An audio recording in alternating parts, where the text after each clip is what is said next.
good evening, everyone. My name is Hajar, and I will be the moderator for Deal or Grill session for tonight. So, first thing first, is it my voice loud and clear? So, if yes, please give me emoticons, thumbs up, or put something in the chat so that I know on my side everything is okay. All right. Okay. Thank you so much for the response. Okay. So, with that, welcome on board for special edition, Deal or Grill for Foreigners, international session, where the panelists will share about top 10 popular properties in Malaysia. So for those who are watching this session live on YouTube, Instagram, TikTok, and Facebook, so I would like to encourage you guys join us through Zoom. So if you join us through Zoom, so you can ask hot or burning question in the Q&A box, and the panelists will answer them. Okay, now may I know who is the first time here watching the OG session with Park Capital? So if yes, put one in the chat.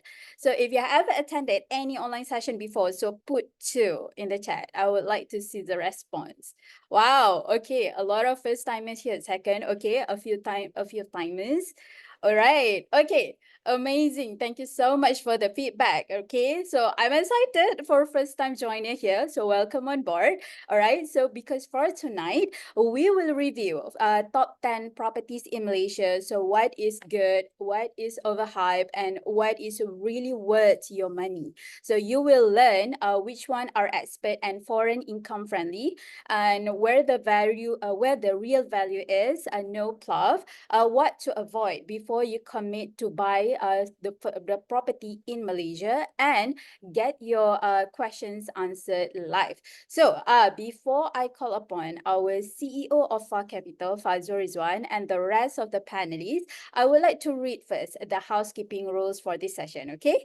So number one, there will be no recording given, but if you wish to watch this session again in the future or for reference, so check out our YouTube channel, Faizul Ridzuan. We will upload the video in that channel later on, okay?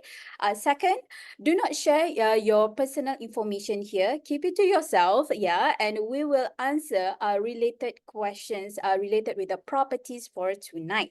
And lastly, if you have any questions, please put your question in the Q&A box below. Avoid put your question tonight because we can't see a question. So please avoid your question through the Q&A through the chat because we can't see. And we will answer the question accordingly. So with that, are you guys ready? Show your thumbs up emoticon. And with that, I'm going to call our Faizul Ridzuan to start the OG session for tonight. So boss, are you ready? I'm good.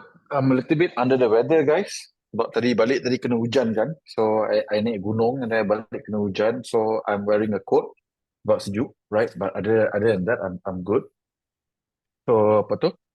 So tonight will be a very special punya edition because we're talking about tier 1 property and we're going to be largely discussing um, international areas and international punya base punya purchases lah. I see quite a number of people who are local, Malaysian dekat sini juga. You are more than welcome to come and learn. But like I said lah, tonight will be very, very, very skewed towards international buyers who are looking at Malaysia property market. So for tonight's session will be a little bit more special. We will actually spend the first, I think, 20 to 30 minutes just covering the basics and the context of apa tu, Malaysia property, what is the guide, what it is to look for, what it is to avoid, right? When it comes to looking to build or buying a portfolio property in Malaysia. And tonight we've got 10 properties that we will be discussing. So these are the top 10 hottest property that we can find today that is largely targeting international buyers. So we're gonna, as usual, we're gonna tell you the truth, it's gonna be a lot of fun. And towards the end, after we have given our ratings, right, of those properties, we're gonna call on all of the panelists to basically highlight what is their top 2 pick for tonight, right? So as usual, before we start, right? So tonight's session is not just for Singaporean. This is for international buyers. So Singaporean is part of the international buyers, group. So anyone, out of Malaysia looking to buy Malaysia property, if you spend the next 60 to 90 minutes focusing on what we have to share, most likely no one is going to be able to go and scam you buying the wrong property, right? Because here's the honest truth, right? Majority people who buy property in Malaysia, if you are a foreigner, you actually make money or you lose money, guys. Can you guys make a guess, guys? All right? Do you make money or you lose money buying in Malaysia? Now, majority actually lost money buying in Malaysia, right? And the reason why they lost money because they don't observe the right principle to buy certain things in Malaysia.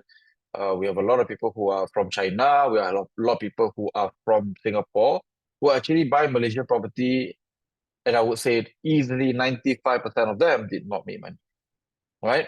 But if you focus on tonight's presentation, you focus on the education and the data that we're going to be able to go and share tonight, most likely you will be part of the 5% who will actually make money buying something in Malaysia. So all I request from you is your full attention in the next 60 to 90 minutes. Okay, is that okay, guys? Like I said, if you focus the next 60 to 90 minutes, this is the only thing you need to watch in order to make sure that you don't lose money buying property. You can join the 5% who actually make money, right? Because 95% of international buyers buying Malaysia will lose money because you buy shit properties at shit price point.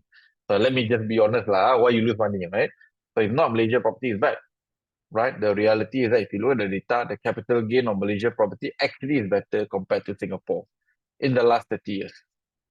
Now, despite we have better capital gain, majority Singaporean lose money again because, they buy shit properties at shit price point. So, the word that I use already tell you that I'm a no-nonsense guy, no bullshit guy, right? So let's quickly start. So like I said, I'm going to quickly introduce my panel for tonight, right? Please guys, show up your handsome and beautiful faces, right? Handsome and beautiful faces, right? Right. So I've got Sean here, I've got Zach here, right? I've got William, right? I got Azrin, right? And of course, we've got the one and only Albee. Albee banyak fans lah dekat sini, right? So we got 6 panelists tonight. So all of us is gonna vote our top 2 property, excluding the ones that Far Capital buy. Zakri, William, Azrin, Albee all are part of the Far Capital either research team or head of business. Sean is basically is a special guest lah. I don't think I need to do I need to introduce Sean or not? Right? Right? Do I need to introduce Sean or not? Tak payah lah. Sean is the guy who can do a deadlift of 150 kilos now. Ke 200? Deadlift is 160. Deadlift 160. Alright. Not So Sean is the important only. also, yeah. Hang on, it's the most important distinction. To say you are the only property guy that wears pate macam tak betul, but I think you're the only property guy who can do deadlift for 160 kilos, which is even rarer than wearing a pate or Rolex. Right? So Sean, as you know, is I guess the most genuine, right? Property reviewer in Malaysia in the last couple of years, the one and only. Right, Zach basically leads the research team at Far Capital. William is the head of business for Novasia for Far Capital. Azrin and Albee is part of the research team. Right, so these are my panelists for tonight. And very quickly, we're gonna quickly go do context setting. Right, so with that, thank you guys. I'll see you guys shortly. Yeah, for the presentation. Now, like I said, I'm going to share a couple of rules first. What do we think makes sense if you are looking to buy something in Malaysia? Because I think without the rule, I think the discussion tonight is really pointless unless we understand where we are coming from. How do we end up giving rating? Why one property today will have like 1 star, right? So it's not because kita tak suka property tu, we don't like the property. It's not that, right? So for us, very simple. We look at it objectively, right? So now, why are we doing this? Like I said, we are trying to provide a different independent point POV for any international buyers looking to own property in Malaysia, right? Number 2, I want to use data to help provide independent guide for the international buyers. We want to also uncover incorrect facts, USP being used to sell this property by unscrupulous sellers. There's a lot of evil people who will sell you bullshit, right? So we're hoping that we can caught them and, tell you the truth, right? Number 4, want to short circuit your learning curve, right? So that means after the next 60 to 90 minutes, you will know sufficiently what you need to know in Malaysia to don't buy property that will lose money, right? Last but not least, here is that the reality here is that Malaysia don't have a very good name as far as property market is concerned, because when majority of the people buy property and lose money, it's not great for the country's reputation and name. Okay, my intention of doing this session is to completely change that. I want international buyers to make money, right? Because if you guys make money, right, it's good for the country. Malaysia is going to be seen as a country that is decent, from an investment prospect point of view, right? Is that fair, guys? So like I said, everything that we say tonight, okay, while it's a POV, but it's also highly data driven, right? Highly data driven. Okay, so this is context why we're doing this. Next. Okay, now this is going to be the 3 out of 4 guiding principle to decide whether the property is good or bad. Okay, guys, feel free to screenshot this screen so that you can remember. Whatever that you think is going to be useful, just screenshot, right? It's not going to be an issue with us, right? So the first criteria, if you don't want to lose money in Malaysia, here is that you have to buy BMV or buy below market value. You have to buy at least 10% below median so that you don't make money 5 years later, you make money the day that you buy. Is that fair, guys? So the 95% people who actually lost money buying in Malaysia, as far as international buyer is concerned, they all buy not BMV, they all buy AMV, right? Above market value. Some of you guys bought way above market value, right? So that's why you lose money, right? So if you buy below market value, you reduce your risk by quite a fair bit. Okay? Now, second criteria here is that not only you want to buy below market, you have to buy property by rental wise it's going to be decent. And this is our definition of decent, right? And our definition of decent rental here is that minimum 8% ROI, which is not a short-term rental ROI. So that means it's not short stay, it's not daily rental, right? So you can get above 8% rental, you are very, very, very safe. Minimum 6, but you should target for something like 7 to 8%, right? So if you can get 7, 8%, you're going to be very profitable buying something in Malaysia. Okay, now last but not least, which is actually very important, but no one will teach you about, except for us here, is that how liquid is your exit? All this cock and bull talk about, oh, I bought property, I've got 100,000 capital gain, right? Can you actually exit? Right? No point talking about on paper capital gain when the reality is that when you want to sell the property, you can't sell because why? You have one big problem, guys, as an international buyer.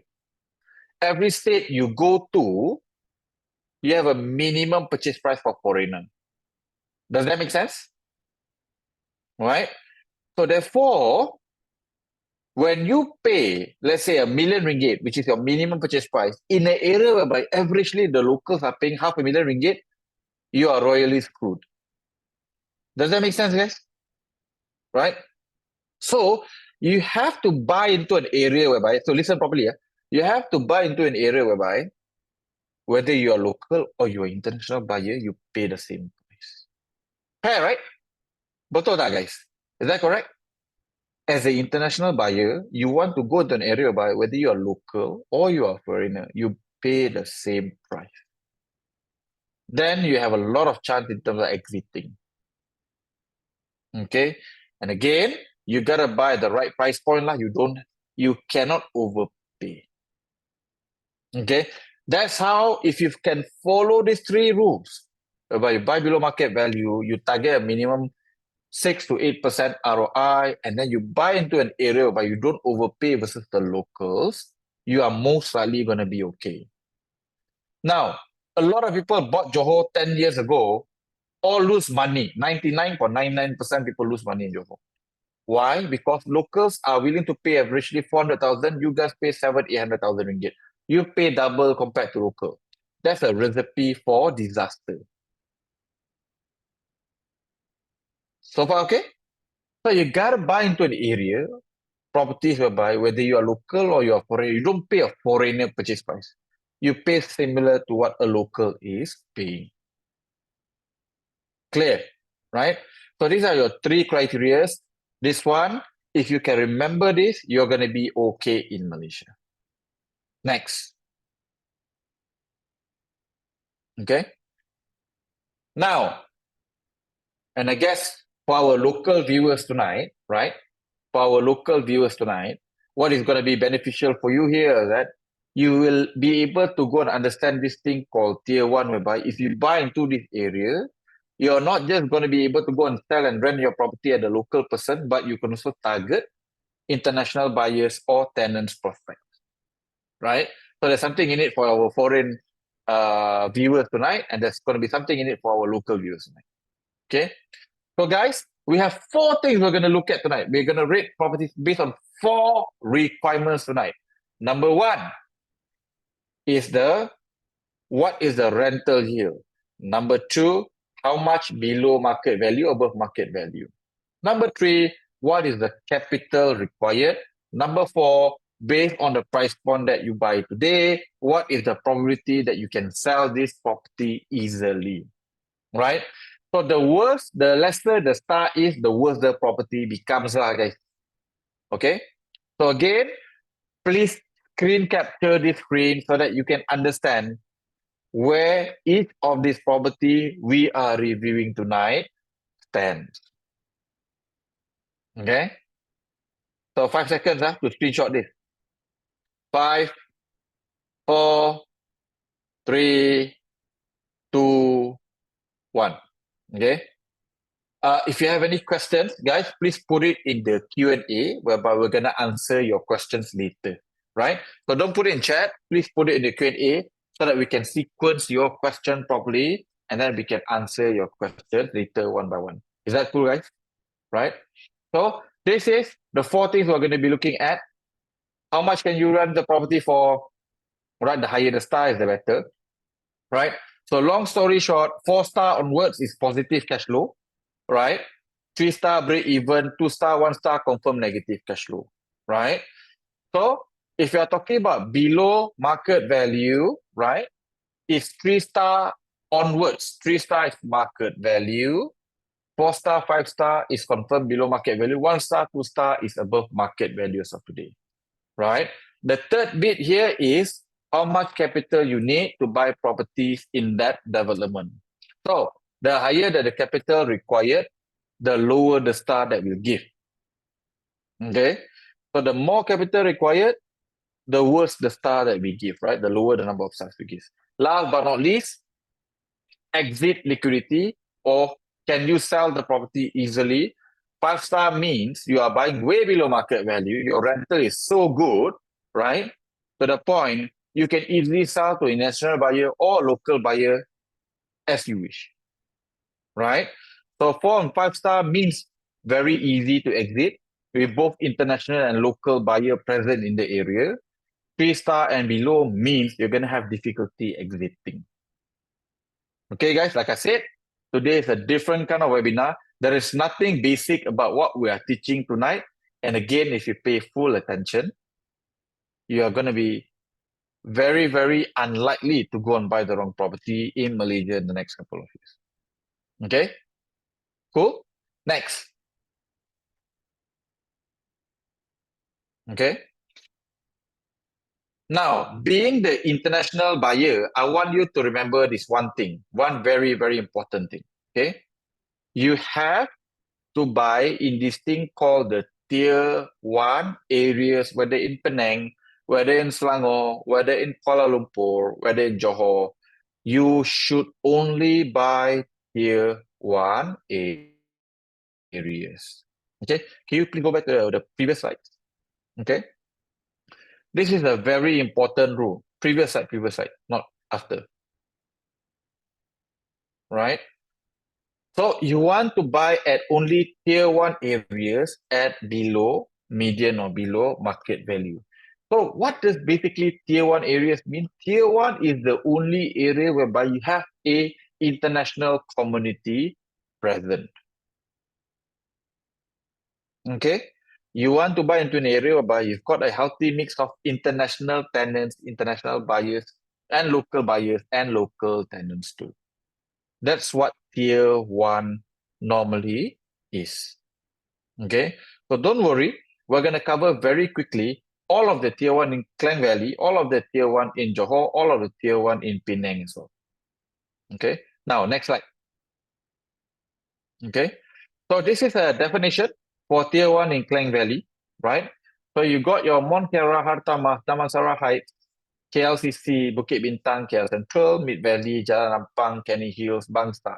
These are all part of the old tier 1 in Klang Valley. Today, you've got new entries in tier 1, which is TRX, Bangsa South, Dutamax, and Data Park City. Okay, so again, guys, screenshot this. All right, these are all, if you are looking to buy in Klang Valley, you should only look at these areas as the international buyer. Okay, because here you have very strong international community.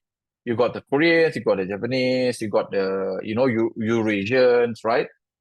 You got the mainland China guys, right? You got the Singaporeans. So these are going to be the areas, right?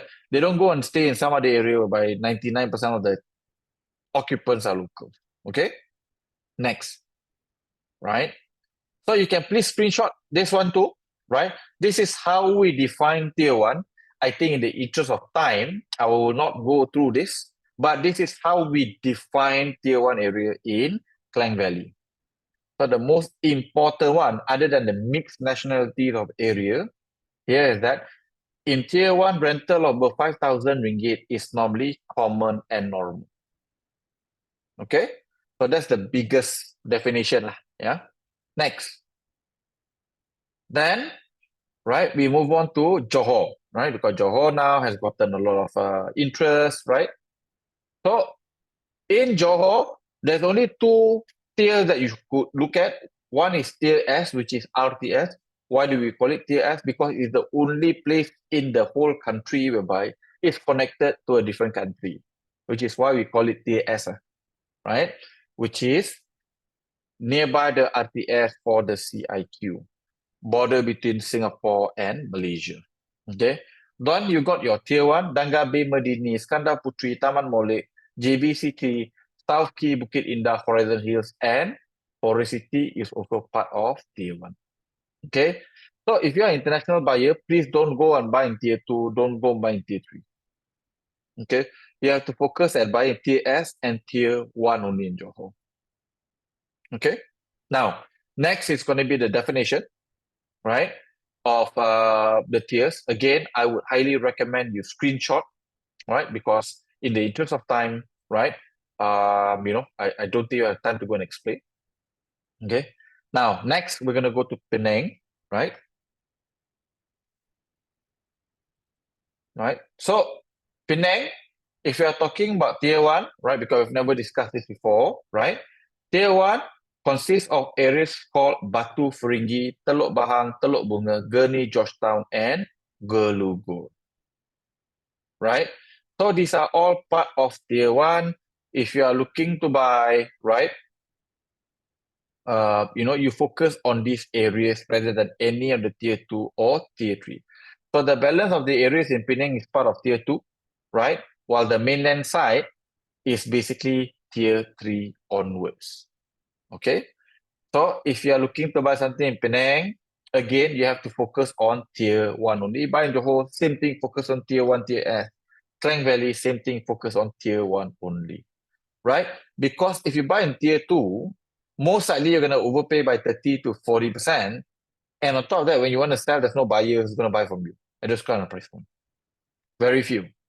Which is why you have to focus on tier 1. The reason why to buy tier 1 is simple.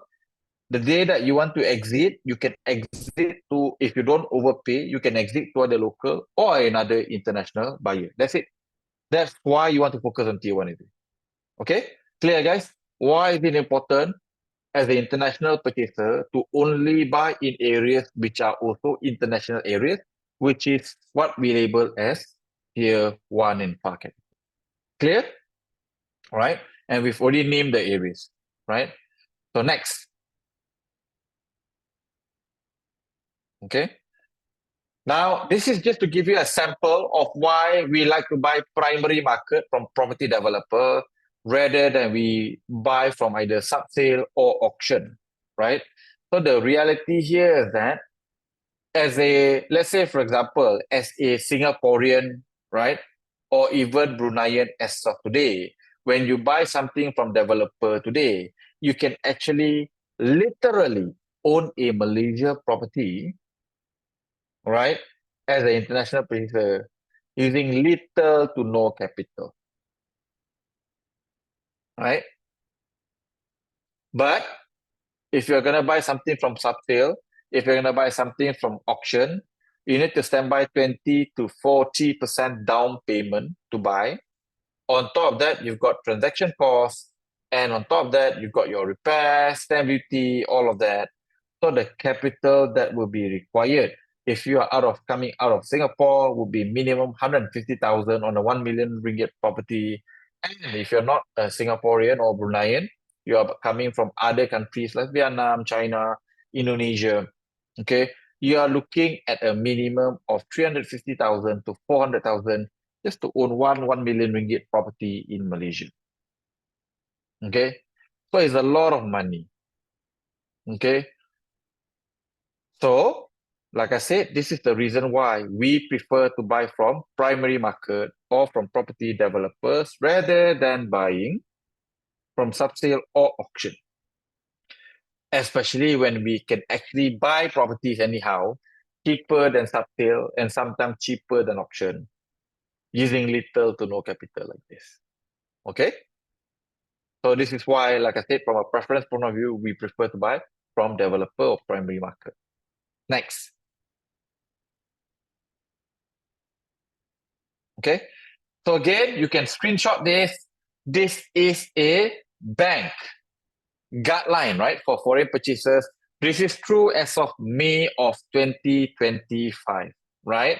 You can see there's going to be a couple of banks here. These are 5 primary banks, right, who is friendlier, right, towards international buyers, right? You got Maybank, you got UOB, you got RHB, you got CIMB, you got Public Bank, right? Now, the tenure for many of these banks is 35 years, 30 to 35 years, with exception of Maybank at 25, right? The documents required is typically 6 months income statement if you're from Singapore, CBS report, and then, of course, again, from Singapore, 2 years of NOA.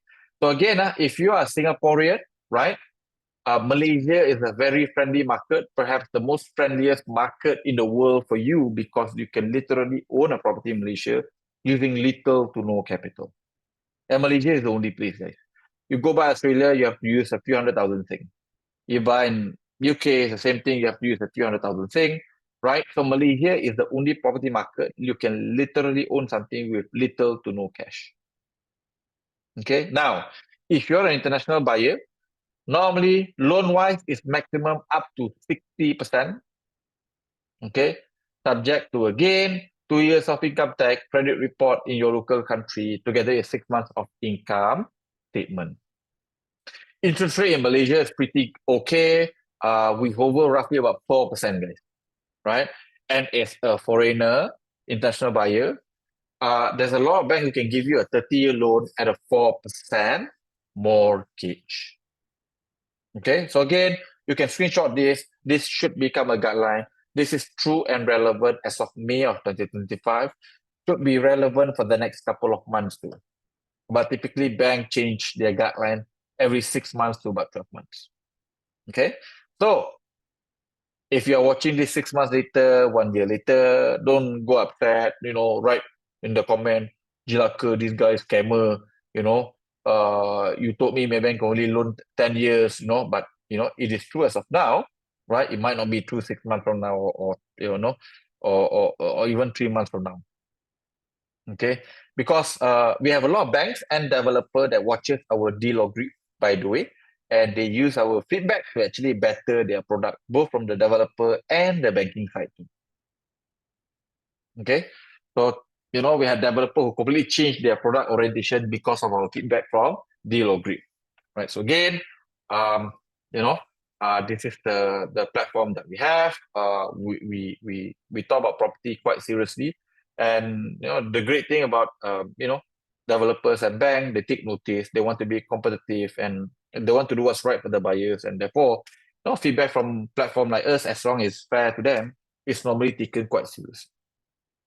Next.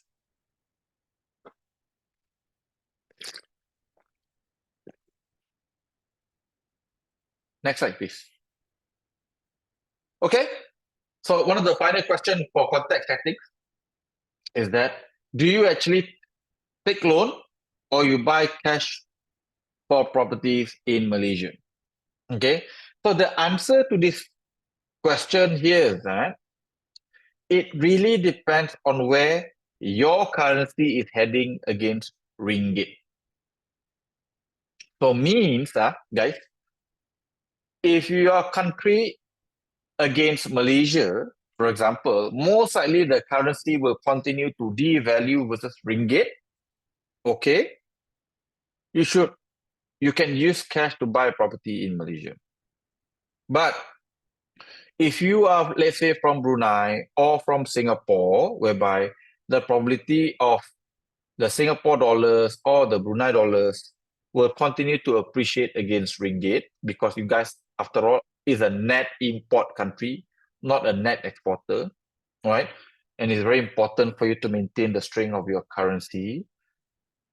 Combined with the fact that bank loans are easier to get for you guys, you should just use as little cash as possible and borrow maximum from Malaysia banks. Clear, guys? Right? So if you are Singapore, Brunei, right, we highly recommend take as much mortgage as possible to buy properties in Malaysia. If you are coming out of Vietnam, you're coming out of Indonesia, right? You're coming out of China, whereby historically speaking, your currency has weakened against Malaysia, right? And you want to preserve your currency, your wealth, you'll be better off. You are actually okay to buy a property cash in Malaysia. Okay, next slide, please. Right. So these are all countries that we can basically, in a way, it makes sense for you to use cash to go buy something in Malaysia. Vietnam, Indonesia, for example, the currency has weakened against the ringgit in the last 20 years by close to 50%, some of it more, right? So that means 20 years ago, the Vietnamese dong or the rupiah is worth much higher compared to what it's worth today versus the ringgit. So if you were to buy something in Malaysia 20 years ago, not only you would have double, triple your money from a property point of view, you also double your money because the rupiah and the dong has devalued against the ringgit by half in the last 20 years, right?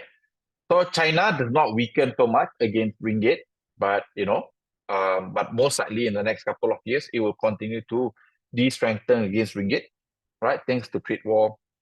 Then you got your Japan, South Korea, Taiwan, Hong Kong, UAE, Qatar. So these are all markets whereby it should be quite stable against ringgit. You can use cash, right, to buy property in Malaysia. Now, this is subject to, okay, you have to buy property. The last point is very important, you guys. Last point here is that if you are looking to buy something in Malaysia cash, you must target rental yield above 7%, right? Instead of just 6, you have to target above 7%.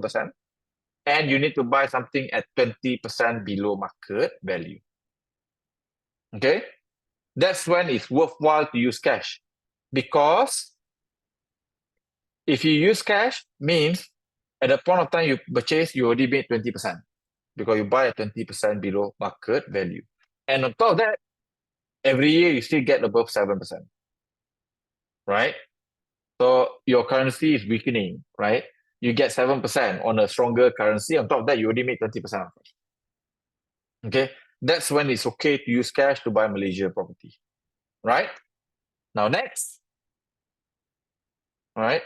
So again, for countries whereby the currency is stronger, right? So for example, like Singapore, Brunei, we really recommend, given the fact that the banks are very friendly towards you guys too, right? Giving 80-90% loan is possibility, right? Right? So from a requirement point of view, instead of looking at 20% below market value, minimum should be 10% lah. More relaxed requirement because after all, you're buying little to no capital. Now, if you have to use any capital, let's say, for example, you have to top up a little bit of cash to go buy something in Malaysia, that's fine as long as you can get above 8% ROI. Okay, what does this basically mean is that if you buy 10% below market value, you got a 8% ROI versus your investment here. You are most likely going to be okay versus the depreciation of the currency. So that's what it means. So far you understand, okay? So not every country we recommend buying cash. Some countries we recommend international buyer, we recommend buying cash. Some countries we don't recommend buying cash, just borrow. All right, after all, you've got a 25-30-year mortgage for international buyers. Interest rate is only 4%. It makes sense to borrow if you can borrow. Okay, clear, everyone? So again, I apologize. Tonight, like I said, it's technical because like I said, over 60 to 90 minutes, I want you guys to be fully equipped in terms of what you need to do next if you're eyeing to build a portfolio in Malaysia, right? Next. Okay. So guys, this is your most ideal scenario for anyone looking to buy something in Malaysia. Okay. You want to find something at least 20% below market value, number one. Number two, if you are using capital to buy property in Malaysia, you want to target a minimum 8% return on investment or return on capital. Okay, to make it worth your while. Now, if you are looking to borrow, right, you are looking to get a mortgage, right, you have to target a minimum 6% gross rental yield on long-term rent, not talking about Airbnb bullshit. Okay, and again, last but not least, you should only buy tier 1 areas, and again, nothing more expensive than at least 10% below median or below market value. Okay, clear guys? This is the requirements if you don't want to lose money buying in Malaysia. Okay, next. Okay, so rental strategy, okay, whatever that we share tonight, we are not looking at Airbnb or short-term data. We are only going to discuss medium, long-term rental, so 6 months onwards. Because, right, Sean always say this, right? Anything if you do Airbnb, anything you do short stay, no matter how crazy expensive, harga Yahudi, it will make money. On paper, it will make money, right? So it's not a great way to evaluate a property, right? I can also give you a tip whereby any agent, any project, any developer selling property to you or marketing a property to you and marketing it as a short-term stay, Airbnb is a development you should seriously avoid. Okay, because normally only property that is overvalued, overpriced, most likely will lose money, will have to use Airbnb and short-term stay to justify their crazy selling price. Does that make sense, guys? Again, no bullshit, full information. Okay, and again, tonight we're gonna uncover the truth. When people say Airbnb can get this rate, you're gonna see the full data tonight. Okay, so next. All right, so again, before we move on, right, from a disclaimer point of view, whatever that we share is based on the information, right, that we have collected as of May of 2025. Some of these numbers might change in June or July, right? But as of May, this is true, right? And again, at the end of the day, our job is to guide, is to teach, show you the data, right? We're not making any recommendation tonight. So you have to go and do your own diligence, do your research. Okay? Do your own due diligence. Next. Okay?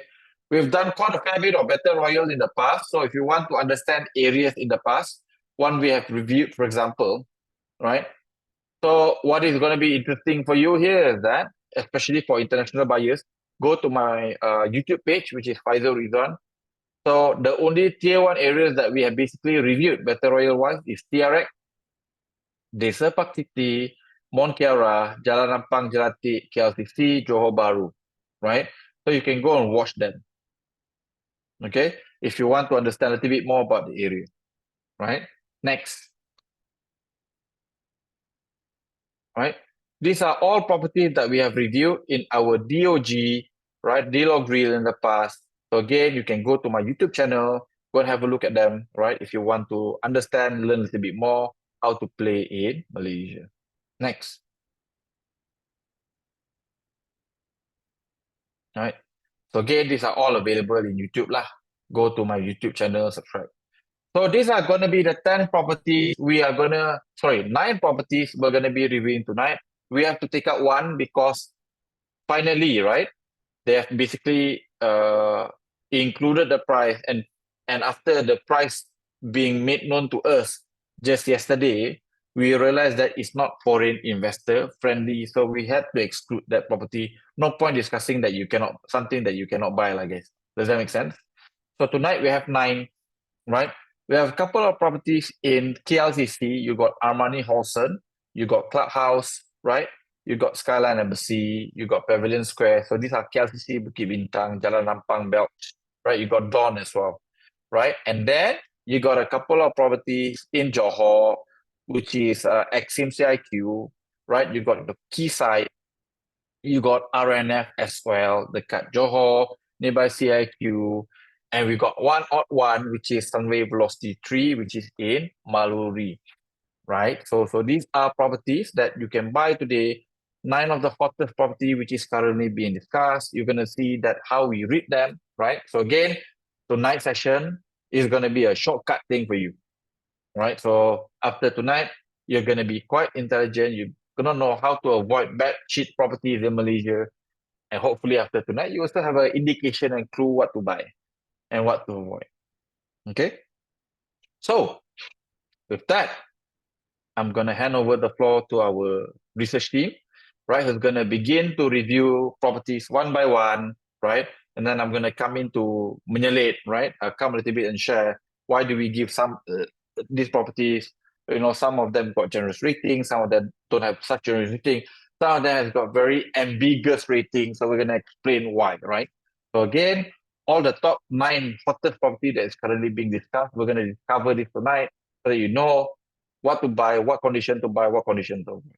So with that, team, take it away.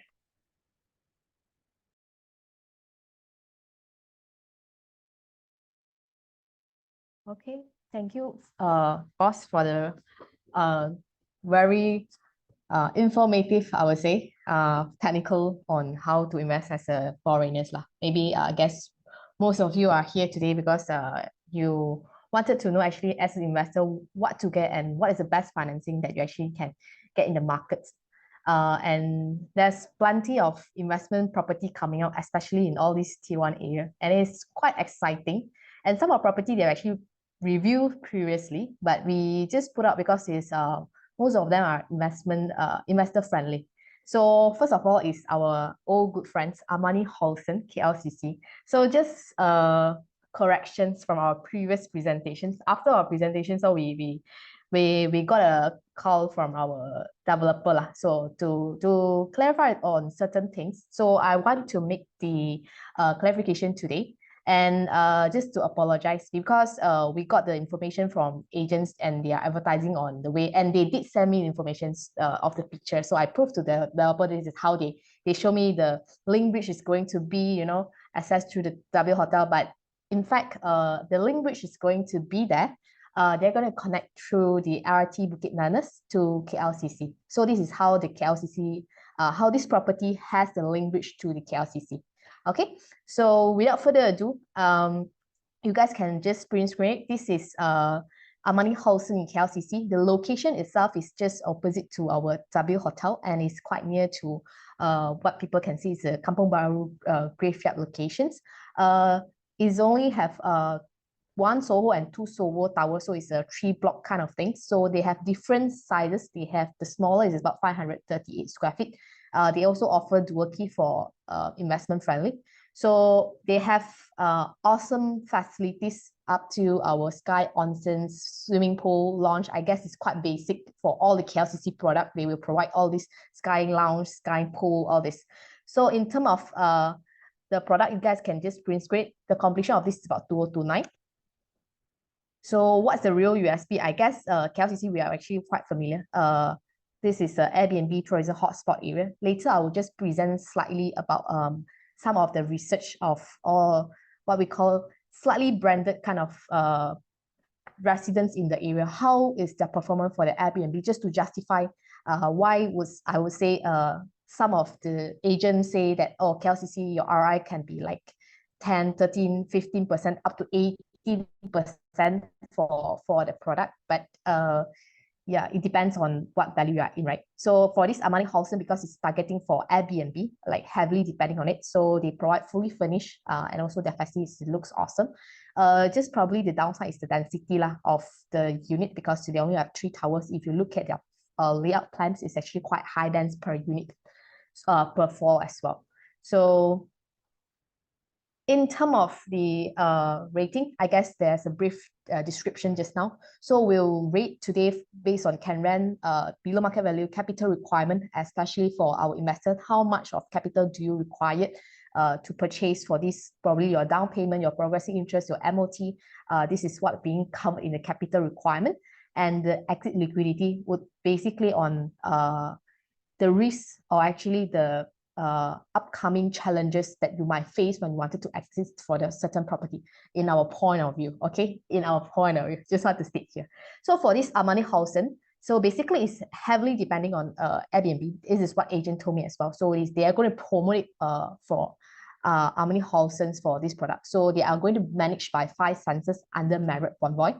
So their comparison was W Hotel or even Escort, or even if you wanted to compare with the really branded in KLCC, probably is our Four Seasons. But they also know they are not 4 Seasons rates, so they will give in a discounted rate.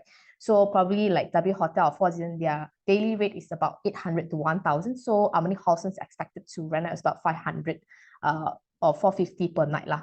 So in terms of can rent, if you're solely depending on whole unit rental, because just now we have presented that our rental strategy is mainly more towards talking about whole unit as a more stable income.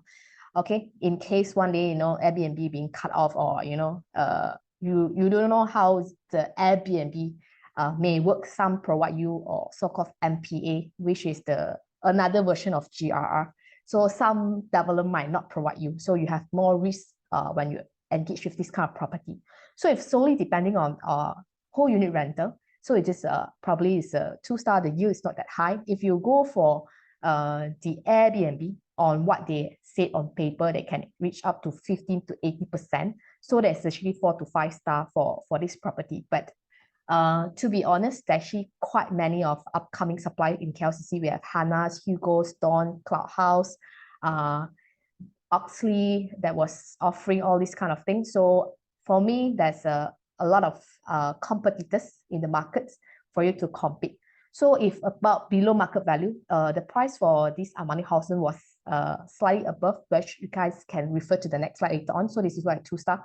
Capital requirement for investor, this is good news. You guys can buy it with 30% off. So if you're financing for 80%, you can get some cash out. So to pay for your MOT or even your progressive interest. So this is 4-star. Exit liquidity, as what I say, the game for this was actually too heavily depending on only one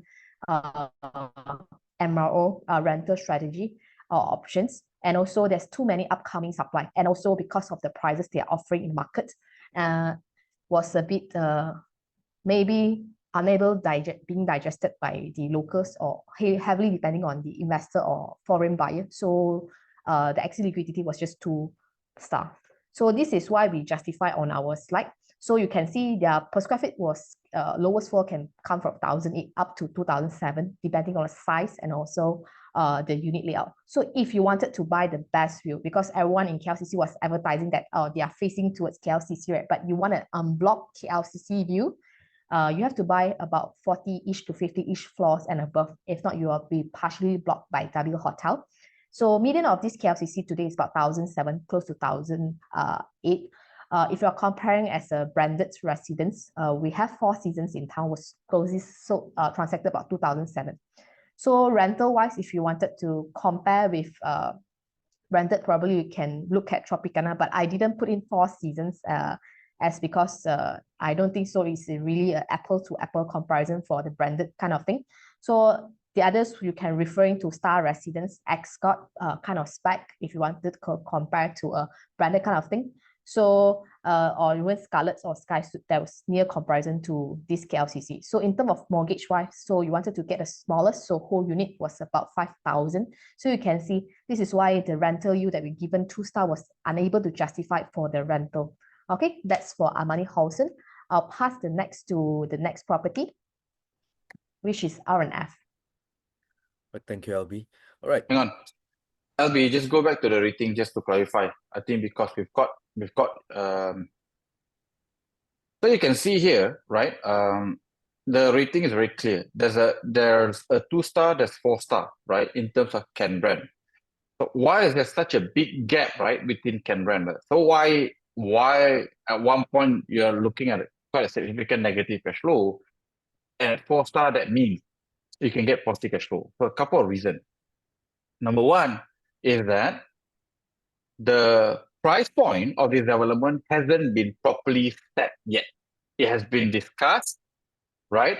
I think there's a rumor saying that the cheapest unit is 1,700 ringgit per square foot, yeah, Albee? And then the most expensive unit will be closer to about 2,700 ringgit per square foot. Betul, eh? Yeah.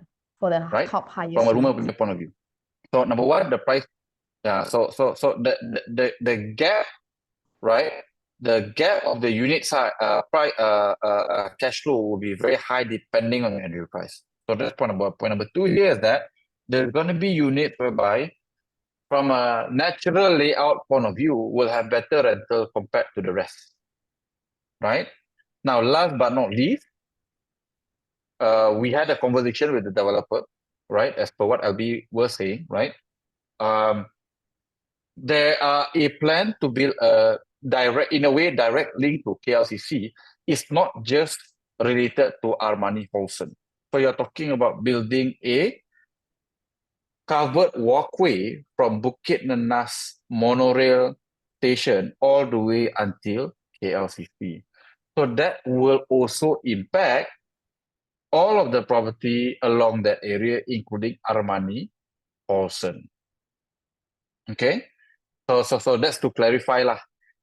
And last but not least, the rental rate can change because as of today, if you are talking about using the current rental operator that they are using, we maintain our verdict at 2-star, right? But if, for example, they bring in a highly branded hotel or accommodation provider in the region of, let's say, for example, Kempinski or something of that equivalent out of China, then obviously the rental rate will be much higher, which is why, as of today, from a rating point of view, the Ken brand is a little bit ambiguous simply because, right, the price point hasn't been set properly. Number two, is there going to be an international hotel operator coming in? 5-star to 6-star level, right? When that happens, then the rate of rental can change. But otherwise, Ascot would be a good comparison rather than Four Seasons or W. Right? So that is our POV. That is our POV. Right? So yeah. That's the reason why, like I said, we've got ambiguity when it comes to the Ken brand bid, the rating for Armani Hillsong. So I hope this clears. Zach, you can move on to the next one. Right. Thank you, Faizul. Thank you, Albee. Right. So next one is R&F Phase 3 in JB. Right. I believe a lot of Singaporeans will be super familiar with this development. They completed the first phase and second phase. So this is the third phase that they just launched. This one is they just launched about a few months ago. So yeah, this one gonna be total of 15 blocks, more than 4,000 units. You guys can screenshot the detail first, right? So it's gonna be freehold, the layout size from studio up until 4-bedder, from 400 plus to 1,005 square feet. We'll be completing about 2028, lah, right? And can see here the facilities. If you see the R&F Phase 1, Phase 2, it's gonna be almost about that spec, right? And this R&F Phase 3 won't be attached to any commercial. However, there will be a link bridge to the first R&F Phase 1, the mall, right? Next slide.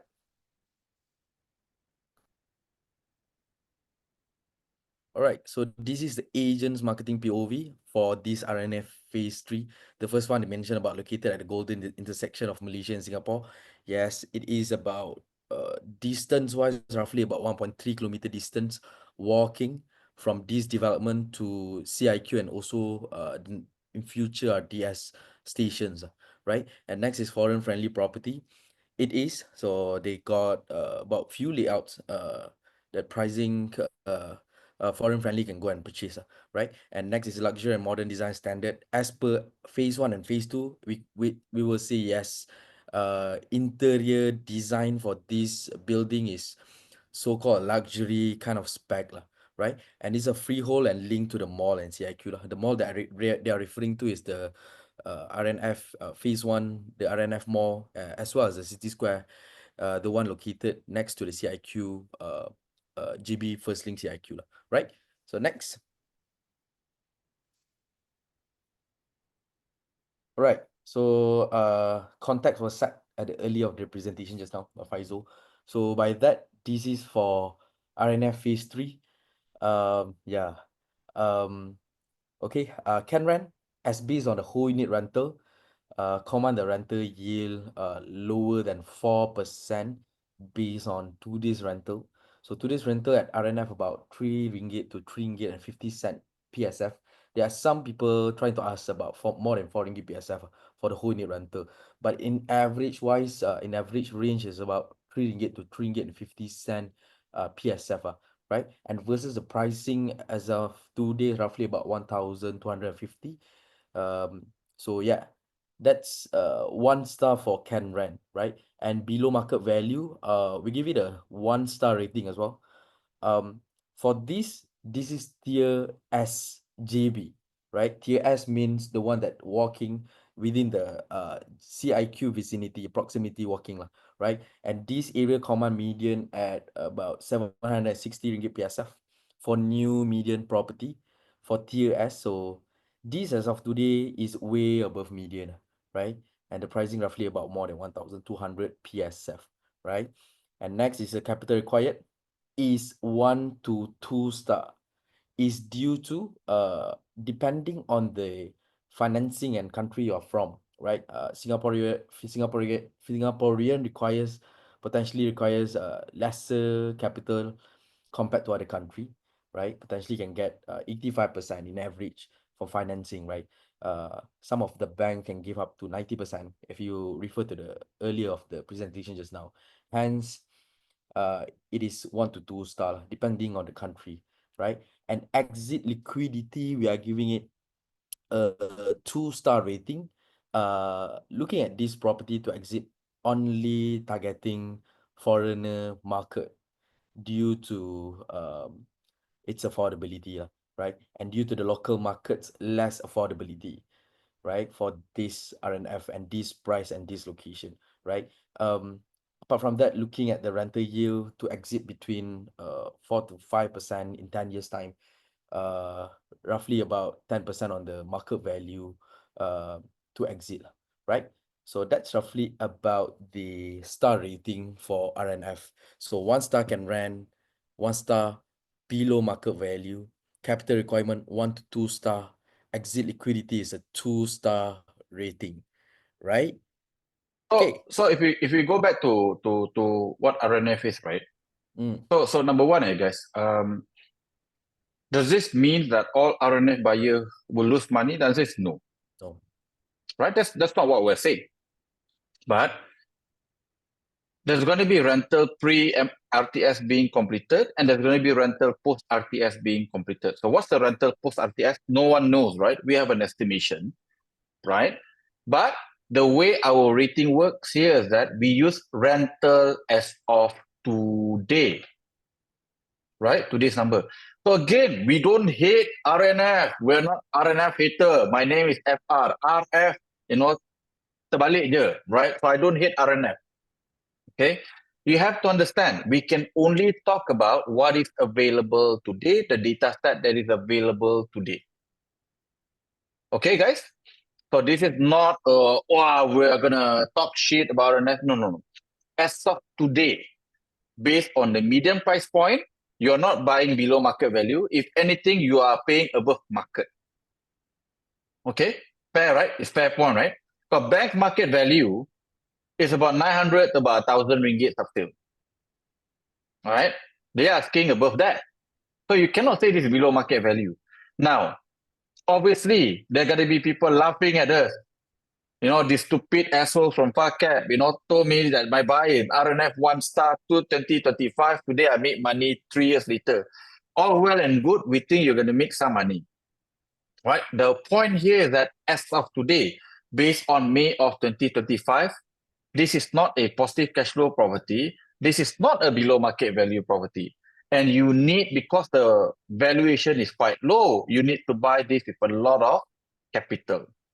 Okay, now, exit liquidity is something that we can look at 3 to 5 years from now. The reality here is that R&F alone, as a phase alone, is already a 5-figure supply development. Okay? Within a 3-kilometer radius of RTS, you can anticipate 20 to 30,000 new supply.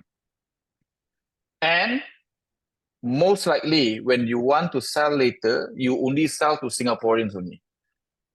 Most likely, the locals are not going to come in and buy this area, which is why, from an exit liquidity point of view, right, we think it's going to be a 2-star. Okay, guys? So again, guys, we're not shitting on R&F. We don't think this is a lousy development, but as of today, as of May of 2025, no one can say you can get positive cash flow today if you buy at 1,200, 1,300. Tak boleh, cannot. Go and look at the rental today, you can't get it. Right? Banks will laugh at you when you say you are buying this at below market value of 1,200, 1,300. Fair? But do we think some people are going to make some money on R&F? The answer is yes. Because this is why it's tier S. Never been done before. There's only one area in Malaysia we give it as tier S. All right? Because of its special proximity to Singapore, special connectivity to Singapore, special infrastructure to Singapore. Okay? Clear, guys? So again, we don't hate R&F based on 2025 number. We have to give it this rating. That's it. All right? Because otherwise, I should just give every development 5-star. Because after 10 years, everything also will be positive cash flow, right? Everything will be below market value after 10 years, right? So what's the point of having this deal agreement? Does that make sense? What you want to see from the deal agreement today is that what is the undervalued property that you can buy? Okay? There's a comment today from an audience. R&F today is overpriced, overrated, becomes the young Viet chick prostituting along Singapore, working high earning Malaysian. Wow, that is something new, right?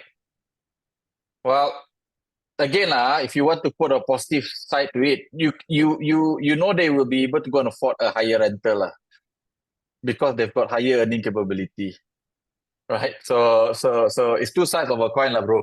Right? So again, fair. We have to give fair assessment, So, right?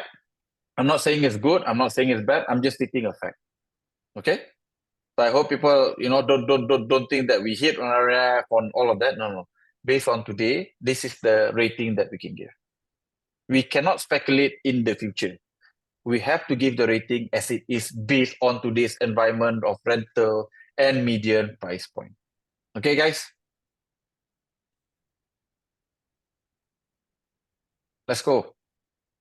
Right. Again, this is R&F Phase 3, right? The latest new launch. So if you're talking as whole punya R&F, so if you're talking about whole R&F on the earlier phases, uh, some might get a lower price, 700, 800 PSF. So they might command higher rental and higher yield, higher rental return, right? So it's totally different assessment. This one we are talking about R&F Phase 3, where their launching price is way above median. Now they are looking at about 1,002 versus whatever that those whoever bought less than 1,000 PSF back then, right? So those might command higher yield compared to this one, right? So there's some disclaimer on it. Okay, so next slide. Right. So here the price as mentioned 1,250 roughly from right PSF and median for JBRTS for tier S as of today on the new subsale market roughly about 760 PSF. All right. So you can see the gap is quite huge for the pricing versus the area median, right? And see the rental on the R&F today as of today studio command 2.2 up to 2.5. 2005, one bedder to three bedder, command 2.4 to up to 3.7. Yes, you might see some asking higher than this, right? But we are taking here on the average range. So these are what we show here is on the average asking range available in the market, right? And can see So again, as per Zakri's mentioned here, the average transacted price in RTS in the last 24 months, Zach, betul. True. right, is only 761. If you're gonna pay 1,002, you are paying close to 60 to 70% premium. Yeah. How to give it a higher than 1-star rating? Tak boleh. Cannot make it. Right? Say we can make a lot of money from DOG by just selling our rating, right? Right? We can do. I know I've got developers willing to pay 6 figures to change rating for DOG. But we are not about to sell our soul just like that. Right? And like I said, we believe that we build this platform to aid investors, and that's what we're going to continue to go and do. So again, if you look at the rental versus the mortgage, right? You got one bedroom here, market rate of 2004, but today your mortgage is going to be 3,002. Your negative cash flow before maintenance is already more than 500, including maintenance, it's going to be closer to about 1,000 ringgit. So again, very hard to give it higher than 1-star rating as of today. Will the rental change post RTS completion? Very likely. How much will that be? Well, we're speculating a minimum 20% increase. But I cannot give a rating based on the future. Zach cannot give a rating based on the future. We can only give the rating based on today, what we see today. When you buy into this development, you are purely betting that the today's number also makes sense that the number will be much higher in the future. That's it. Okay, guys? All right. So yeah, I think I cover everything on R&F Phase 3 already, right? So yep. Next. Right, I think next I pass the floor to Faizul to review on what we have been buying on the star rating on the foreign friendly properties, right? Faizul? There's a comment here lah. People who buy this project is probably pay and pray. Well, in a way you can say that, but truth to be told, we think people will make money, even at 1,002. It's just that how much we don't know, because it really depends on the supply coming up in Johor, and there's fucking a lot of supply, guys, coming up, like a lot, like really a lot, right? So how much money you will make, if there's money to be made, will really much depend on the upcoming supply, right? So guys, like I said, we've reviewed 2 developments, and from a rating point of view, you can see we are quite stern on our rating, right? So the hottest development in the country as of today is only given a 1-star rating, right? Because based on current circumstances, current median price point, current asking per square foot, current rental rate, we can only give it a 1-star rating based on our criteria. So again, to give you a sense, what we are buying, right? So Move on to the next slide, please. Okay.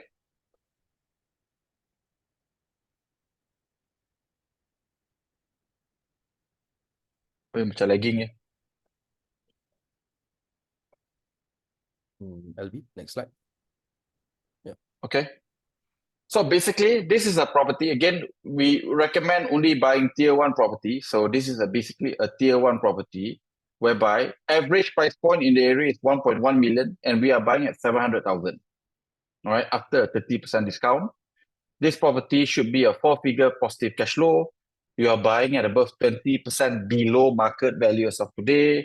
Capital requirement point of view too, because of the 30% discount. If you're buying as a Singaporean who mostly don't use anything above 100,000, right?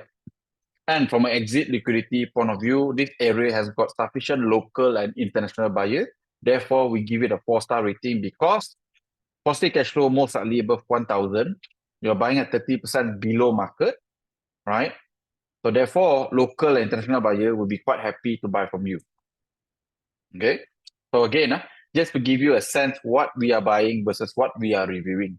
So when we give people 1 star, it's not because we simply give people 1 star, right? And there are better properties that you can buy today, right? Which is not being discussed. Next, right? This is basically in KL, right?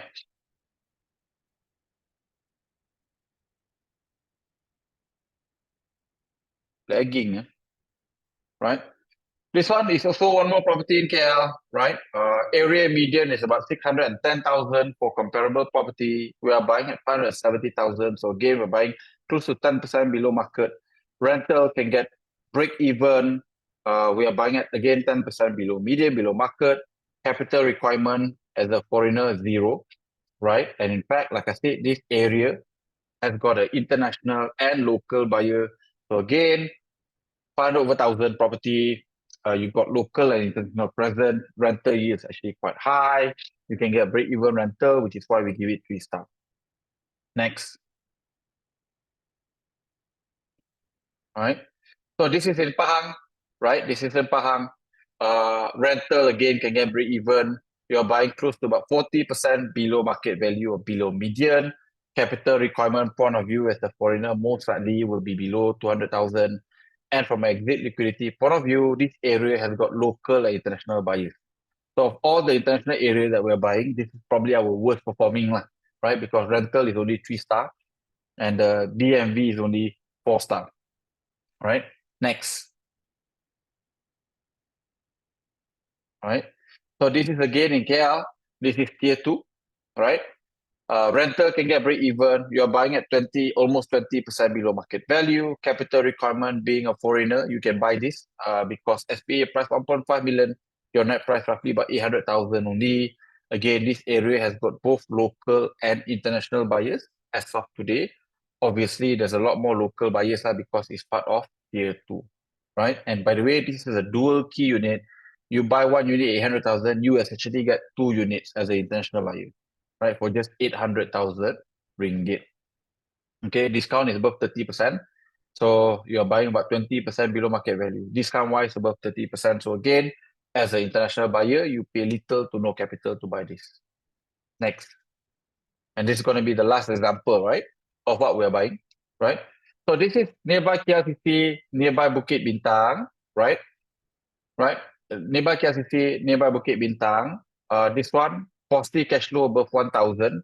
This is about 20 to 30% below market value as of today, below median. We are buying about 1,250 to 1,300, while market is paying 1,500, 1,600. International buyer don't have to pay any money to go and buy this. In fact, you get paid money. We got Singaporean clients who buy this and they get paid 300,000 to 500,000 cash, right? And again, because it's walkable to Pavilion, walkable to TRX, not too far away from KLCC, it's fairly easy to exit because the rental yield is actually above 8% as of today, right? So these are property you can exit to either local buyer or international buyer because of its location and its phenomenal rental yield. So again, guys, to say that such property, right, doesn't exist, they exist, you have to work harder, you have to find harder, right? And again, These are not real name of the property. We cannot reveal the real name of this property. Only Far Capital client has got access to this deal and to the actual property. But again, we put this example to illustrate that there are better properties out there. All right. There's no such thing you have to settle with 2 stars and 1 stars and 3 stars maximum. That's the whole point of us showing this. Okay. So again, we cannot reveal the name of the property because we buy at a different price point compared to public. Our clients are buying this cheaper compared to public. You go to the developer, you buy the exact same property versus buying through Far Capital, you get a completely different price point. Okay, guys?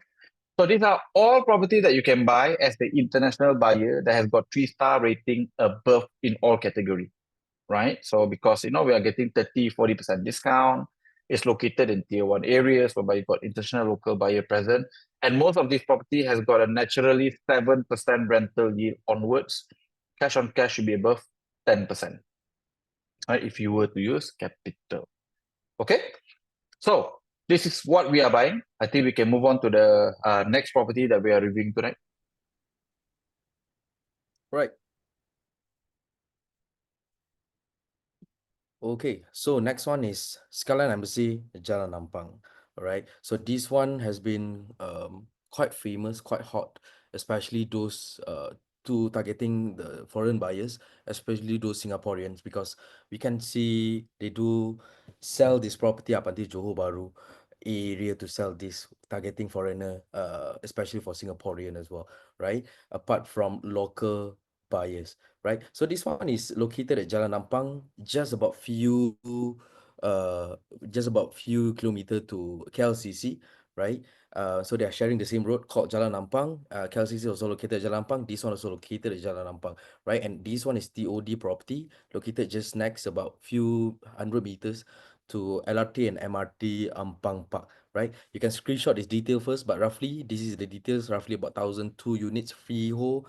They have type A to type F, the smallest 1+1 up until 3-bedder. Completion about 2027 lah. And the facilities can see here, they got at least two pools. One is the infinity rooftop pool and the one located at the facilities podium, right? And the amenities is quite clear, located just next to Jalan Tun Razak and also Jalan Pang, one of the famous intersection in Kuala Lumpur, right? And those informations, right? So next.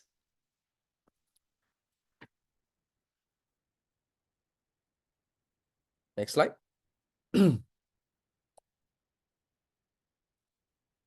Right, so this is the agent marketing POV. First one is prime KLCC address. We would say 50-50 because it's located not really on the KLCC proximity, but still close, right? Still nearby, still accessible, about few kilometers away from KLCC, but it's not really walking distance to the proximity, right? And it's a freehold property, excellent connectivity. Yes, as I mentioned, it's located near one of the famous intersection in Kuala Lumpur, which is Jalan Nampang and also Jalan Tun Razak. And it's about a few meters few hundred meters to LRT and MRT Ampang Park, just walking. So this one's considered TOD development, right? And it's a maximus rental, dual key options. So one of the biggest layout, they are actually a dual key unit, which might command a higher rental income, right? An integrated hub, more offices, MRT, and main road intersection, as mentioned just now. Apart from all of the TOD intersections, this one is also located just next to the commercial and also mall. So at least 2 commercial center located just walking distance from this development. All right. So next slide. All right. So the star rating on Canran, we rate as 3 to 4 star, as the price roughly from 1,250 PSF, roughly in average, up to 1,003 plus, right? And the rental yield potentially can fetch from 5 to 6, 6 to 7, 5 to 7% rental yield. Hence, we put it as 3 to 4 star rating depending on the layout. As mentioned just now, the big layout is a dual key, potentially can command a higher rental income, right? And next is below market value. We give it a 3-star rating. For this, as of today, the pricing is between up to 10% below area median, right? So this area median of Jalan Ampang West is roughly about 1,004. So this one roughly starting from 1,002-ish, right? So hence about 3-star rating in the range of up to 10% below area median, right? And the capital required is 1 to 2 star. Is due to depending on the financing and the country as mentioned. Singaporean requires less capital compared to other country, hence is a 1 to 2 star lah, right? And exit liquidity rated as a 3-star. Looking at the rental yield to become 5% in 10 years, this one might potentially can exit to some foreigners market segment and also some of the local market segments still, right? And this area is considered quite prime for Jalan Nampang. It's not really far, it's not really within the proximity to KLCC, but this one along the Jalan Nampang, this one is considered one of the closest area that still can be considered as a foreign interest area to be seen lah. All right, so that's about the star rating. 3 to 4 star for Canran, buy below market value, roughly about 3 star. Capital requirement depending on the country and the financing, about 1 to 2 star, and exit liquidity about 3 star. All right, next slide.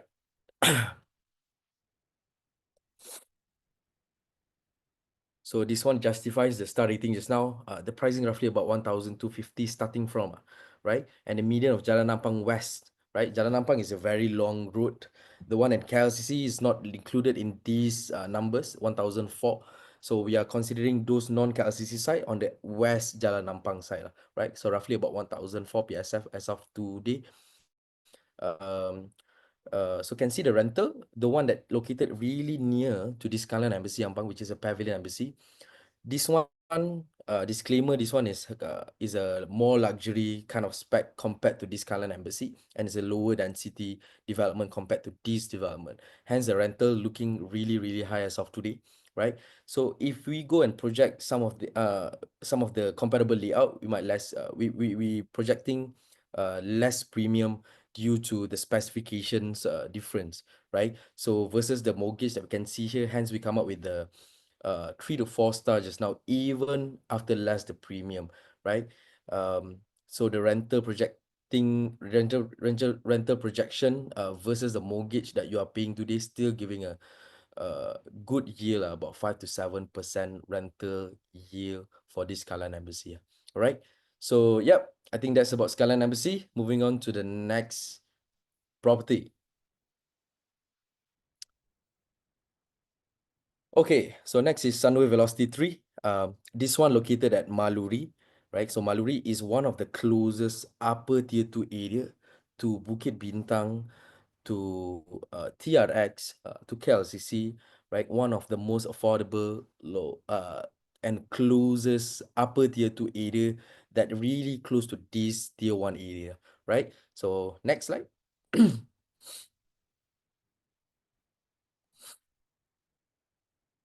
So again, you can screenshot first, but roughly they're gonna have about 1,000 plus 1,005 total units from 2 towers.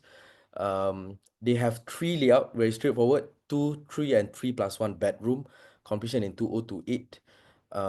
This one, the facilities gonna be at level A and level 61. So this one, we would say that the facilities, it suits the own stay friendly and family friendly kind of facilities, right? And the amenities, as I mentioned, this is Maluri, nearby to many expressway and highways, right? Get together with the primary schools, secondary schools, and colleges, right? And this one located in the master plan called Sunway Velocity itself, under the developer called Sunway, right? And this is the I think it's a 4th phase of residential in this master plan, and this one pricing the lowest in Sunway Velocity series, right? Why is that so? Because the location is a little bit further from the commercial area, but still within the same master plan, they're gonna have the link bridge from this Sunway Velocity to almost all of the components of buildings in the same master plan, right? Right. So next slide.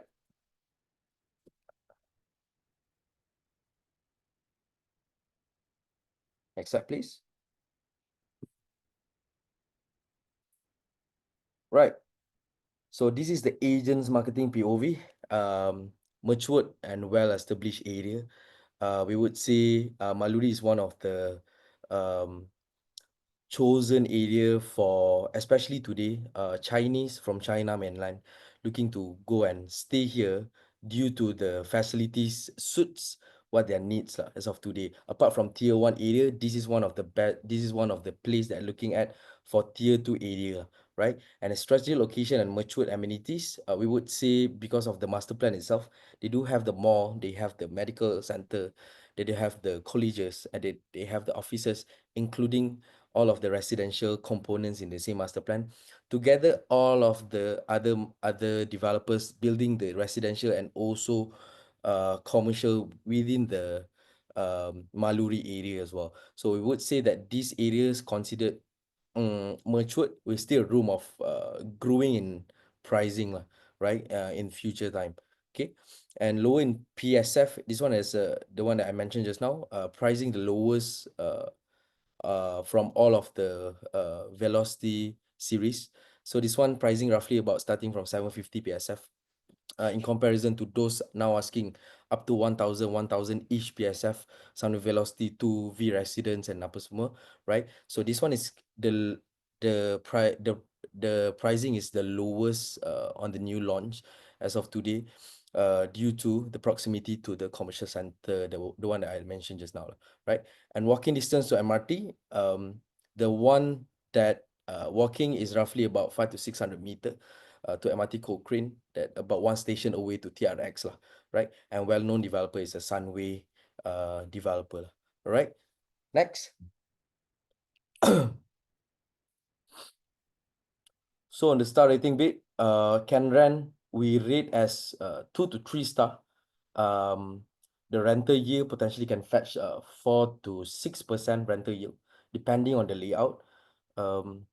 Given the area, especially those closer to the commercial area and higher rental, right? Even as of Sunway Velocity 3, we projecting less premium versus the one that really close to the commercial center, still giving a 4 to 6% rental yield, right? And below market value, we give it a 4-star rating, simply because of the price, right? For this one, as of today, pricing about 15% below area median, right? For Maluri today, roughly about 880 to 890 PSF.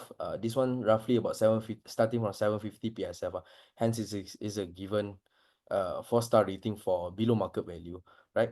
And the capital requirement, it's a 1 to 3 star. Same goes to the previous project, depending on the financing and the country you're from. For Singaporean requires lesser capital compared to other country. Hence, it's a 1 to 3 star depending on the layout as well, right? And also the price. And exit liquidity, we rate it as a 3 star.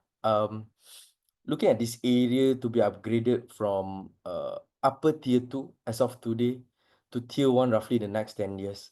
Plus, looking at the rental yield to exit potentially more than 5%.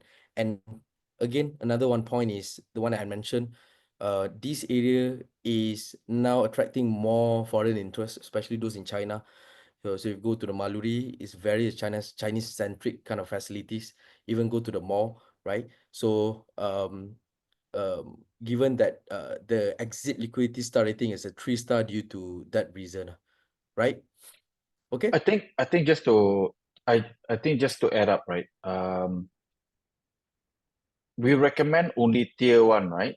So we recommend only tier 1. There's going to be properties whereby we don't mind, we think it makes sense simply because it's actually quite near to a tier 1 area. Because tier 1 area, for example, like this is just like I think 10 minutes to TRX. Betul, Zach? Oh. Right? And the price point here is half compared to TRX. And yet at the same time, when you look at the rental price increase in the last 5 years, it has been quite significant, so to speak. So this is probably the only one, right, or the tier 2 properties that we basically are discussing tonight, because we think it's relevant, it should be part of the conversation. Rental makes sense, it's below market value enough, capital requirement makes sense. I think from an exit point of view, you're gonna have a lot of local buyers who'll be quite happy to buy. And this is located in front of a very prominent mall and also a medical center, so which we think again will be quite attractive for foreign national to who are looking to buy this. This is probably one of the cheapest property you can buy in KL as of today that meets the minimum 1 million ringgit requirement. By the same time, rental wise, it's not so bad. It's about 5%, right? It is also purchased today at below market value. Right. Okay. So next slide. By the way, I see a lot of good questions tonight, right? So guys, we're gonna answer all of the questions in the Q&A later once we finish the presentation, right? The promise to you guys here is that either myself or the team will answer all of the questions one by one until we end tonight, right? So I hope you have a bit of patience. Like I said, we still have a bunch of things to go through, but we'll answer all of the questions being put in the Q&A tonight. Okay. So if any questions, please put it in the Q&A, guys.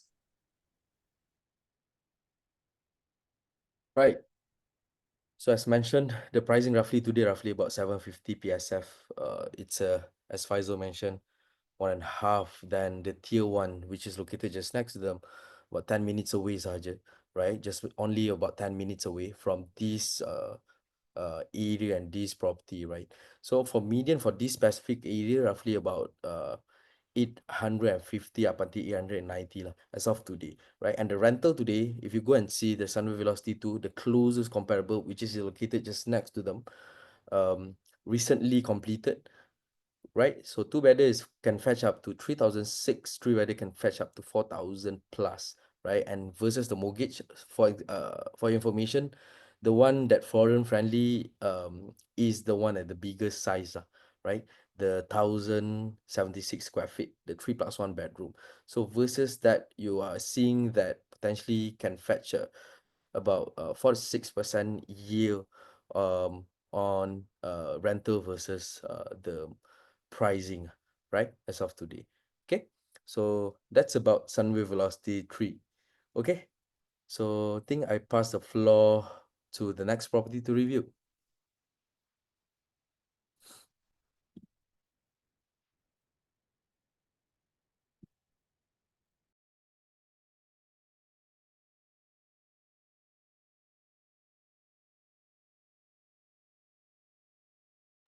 So without further ado, we have our cloud house.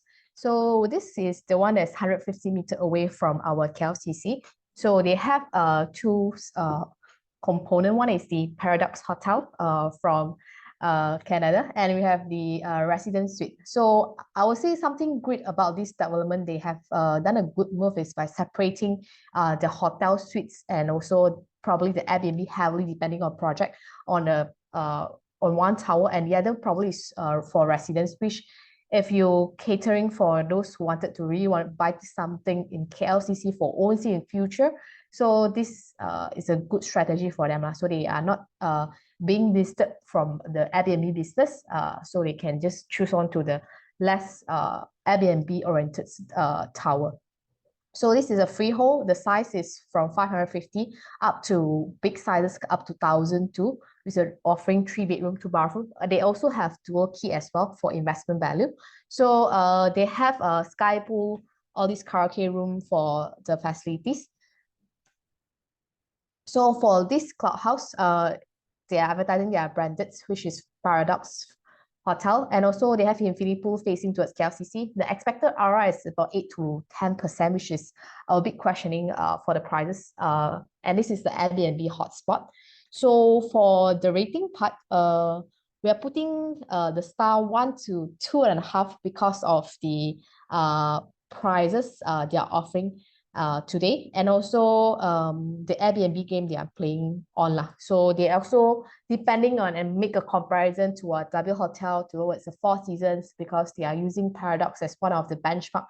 This is one of the branded resident they think Paradox will represent in KLCC as well. And also 2.5 when you compare to our friends from Armani Hillsong, because of the separation of the blocks, I would say it will be more easy for those who really want to go for own stay, and also the sizes is more friendly for those who really wanted to look forward for a bigger stay in this KLCC.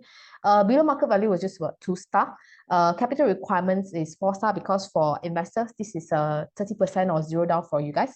Exit liquidity was 2-star because of the prices and also the Airbnb game, which I will explain to based on my research about the Airbnb in our KLCC area, mainly depending on the mainly on this Jalan Minyak Konsing and also this pyramid area, because KLCC was actually quite big as well. So the tourism centric area was actually around or near to these Petronas Twin Towers.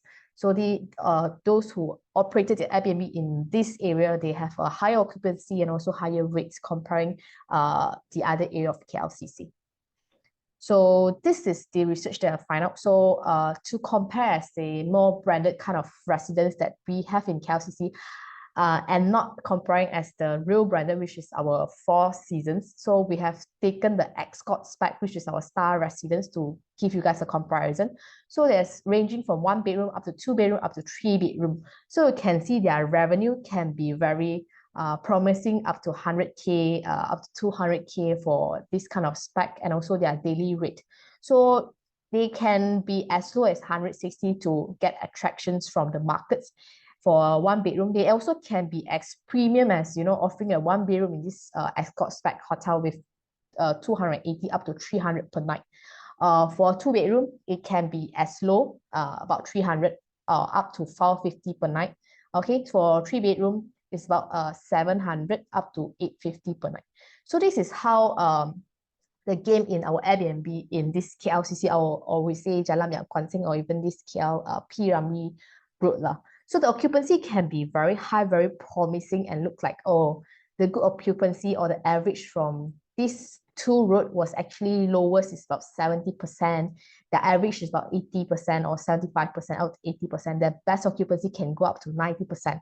And also the daily rate, the days that they have operated was more than 300 days. So all of this was like about close to about 10 to 11 months they have operated, so I've taken in. So those operated lesser than that, so I've not taken into consideration. So they might have a lower rate because they did not open a lot of day, or the occupancy can look pretty high, like 100%, because they only operate during certain season kind of view, or offering a lower price point.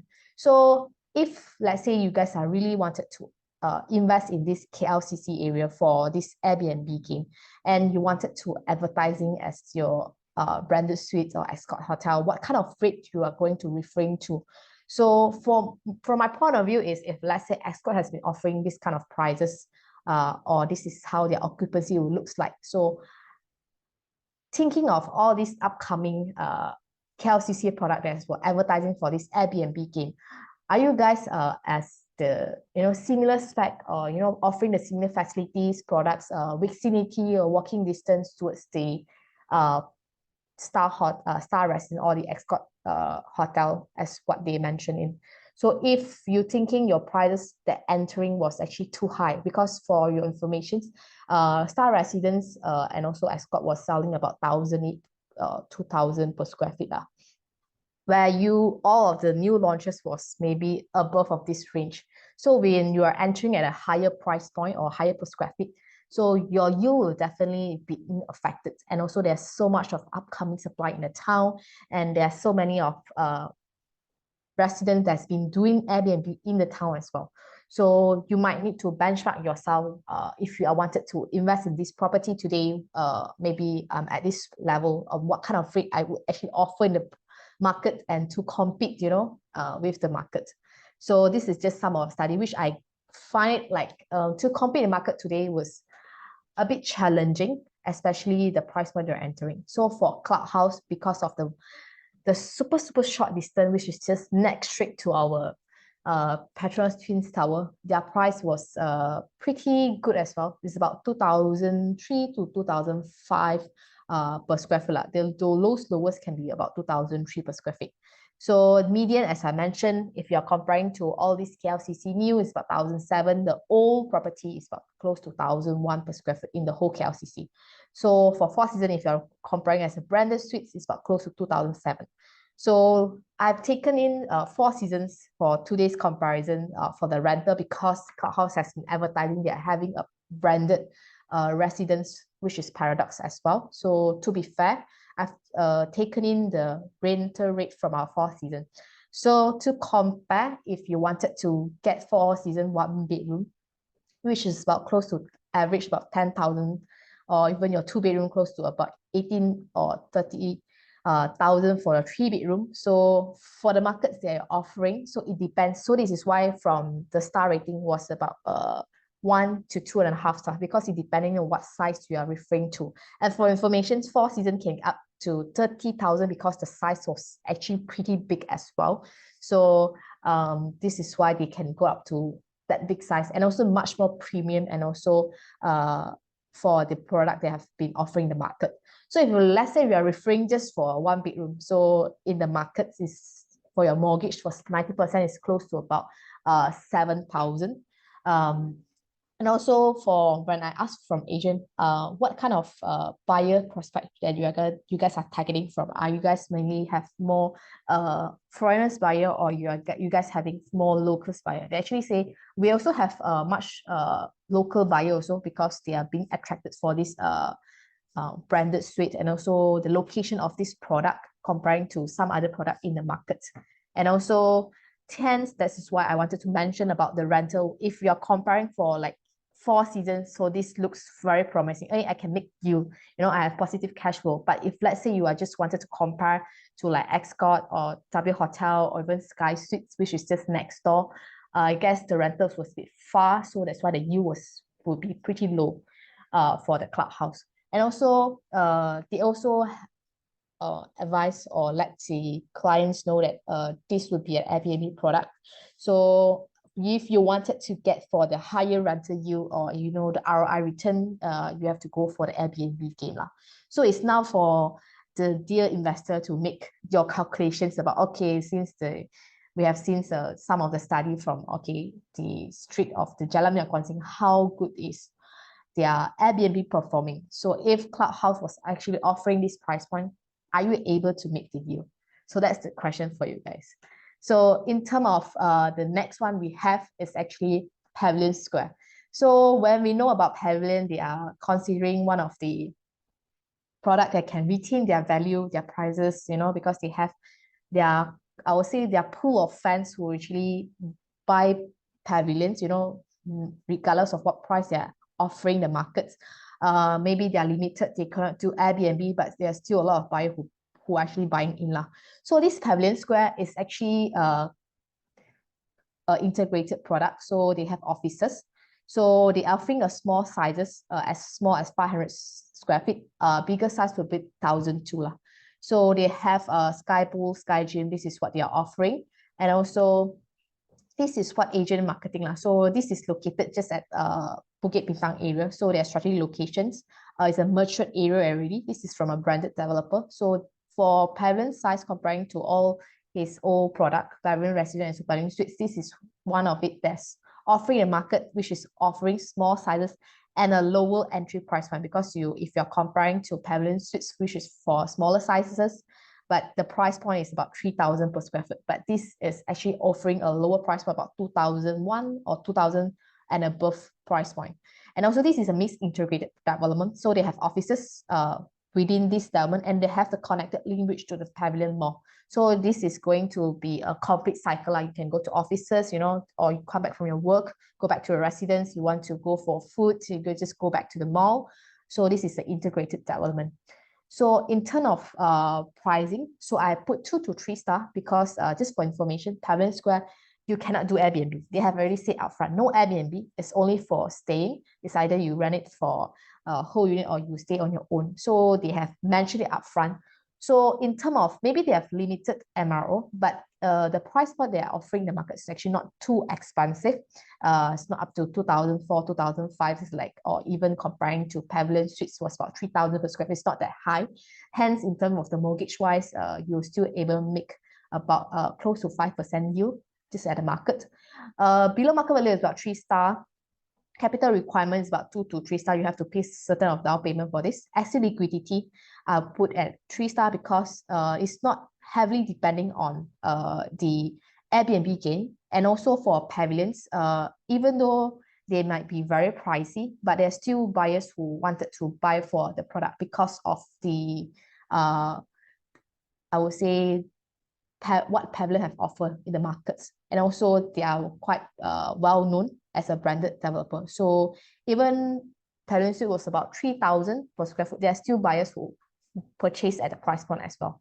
So for me, Pavilion Square, which is actually offering a lower price point, so I will feel that there's still investors who wanted to buy at this price point if they don't want to go for a too high price point. So this is something they can go for. So hence the asset liquidity is about 3-star. So you guys can see the net per square feet is about average from 2002. So Pavilion Residence is the very old one. This is the one offering bigger sizes. The suites is the newest one, which is smaller in size, but higher in price point. So in this area, we have Dorset Residence, Pavilion Suites, Exxon, and also our old one is Pavilion Banyan Tree, which is the Pavilion Residence. In terms of mortgage-wise, if you are comparing, for 1 to +1 is about close to 2-bedroom, right? So it's about, if you're comparing to our Dorset or even Pavilion Suites, actually you can break even or actually make at the price point. But if going for bigger sizes, but this is more towards the lesser premium one comparing to Pavilion Suites. So maybe you are not able to make more income in comparing of the sizes. But if you go for small size, you're going to break even. Hence, this is why it's about 2 to 3-star for the yield part. Hence, we have the next one, which is our Dawn KLCC, the other product that's offering the market. So let me welcome Azrin for it. Okay, thank you, Albee. Hi, guys. Okay, let's take a closer look at what Dawn KLCC offers. This is a freehold development comprising 2 towers, Tower A with 492 units and Tower B with 468 units. You will find a range of a well-designed layout from efficient studios starting at 350 square feet to spacious 2-bedroom, 2 bathroom units, some of which are dual key comfortable, offering a flexibility for rental. Construction is on track for completion in Q1 or 2, 2029, and giving you a clear timeline for your investment if for investment purpose. And as you can see, the facilities, residents will enjoy a comprehensive of facilities spread across level 9 and 22, including swimming pool, sun deck, indoor play areas, and a gym. Beside level 44, also will feature a retail spaces, cafe and restaurants, make it more convenient to the residents, and level 68, a sky bar. Okay, has for connectivity, Dawn KLCC accessible via major highways such as Akle, Jalan Teraza, and Jalan Ampang, and Jalan Sultan Ismail. And feel free to screenshot because I will just go roughly regarding this matter.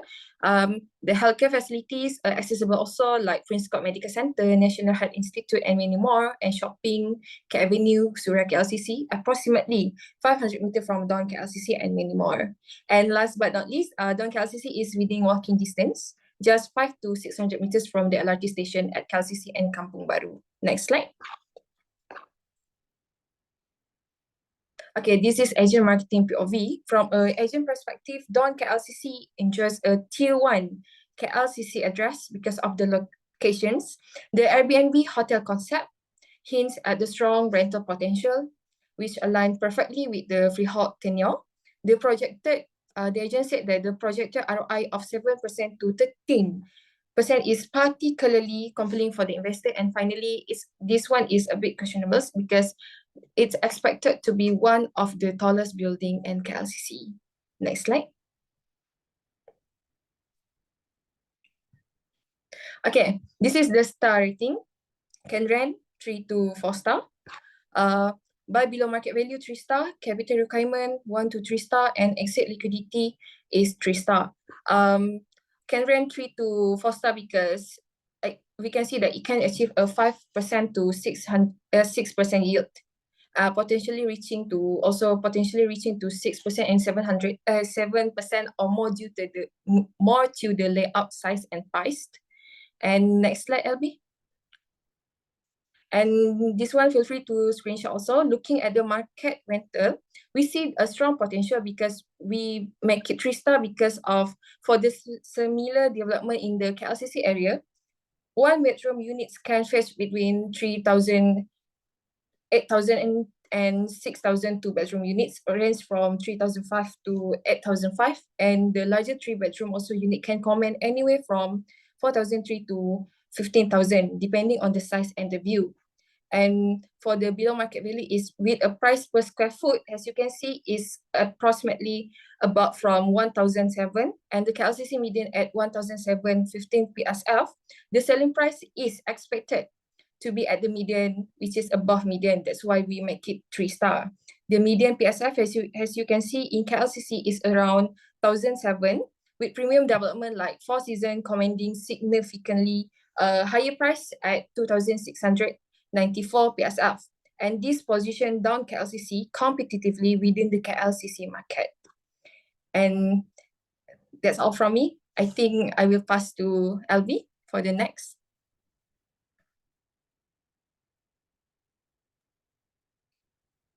So we have exciting product. I guess some of you actually has been waiting for this. Finally, we have another Exim product in our list, which is CIQ project. They have not given the name, but this is going to located at Lumba Kuda. So this is called Exim CIQ project at Lumba Kuda. So they have launched their 2 blocks now, which is their Mana Suites for Airbnb only, and also the service residents. And there will be 2 more future phases. This is a freehold. For Mana, they have studio or dual key. Residential block, they have 1 bedroom up to 3 bedroom. Completion is about 2029. What they have been advertising is when the completion is there, RTO is also up already. Hence, they will fetch for the market value, and they were looking very good for the product they have been launching for here. In terms of their yield and also the price point. Okay, so facilities, they have pool, Skyline Lounge, co-working space. And in terms of the proximities towards the RTS is about 850 meters. And also they will have a covered walkways. It's not a link bridge, but a covered walkway, because actually not much land to build another link bridge to this RTS system or CIQ anymore. Hence, they have the covered walkway to accommodate for it. So in terms of what the agent's marketing point of view, they have saying they have covered walkway low. Probably this is one of the lowest among all the CIQ projects that you can get as per today product in terms of their per square feet price point.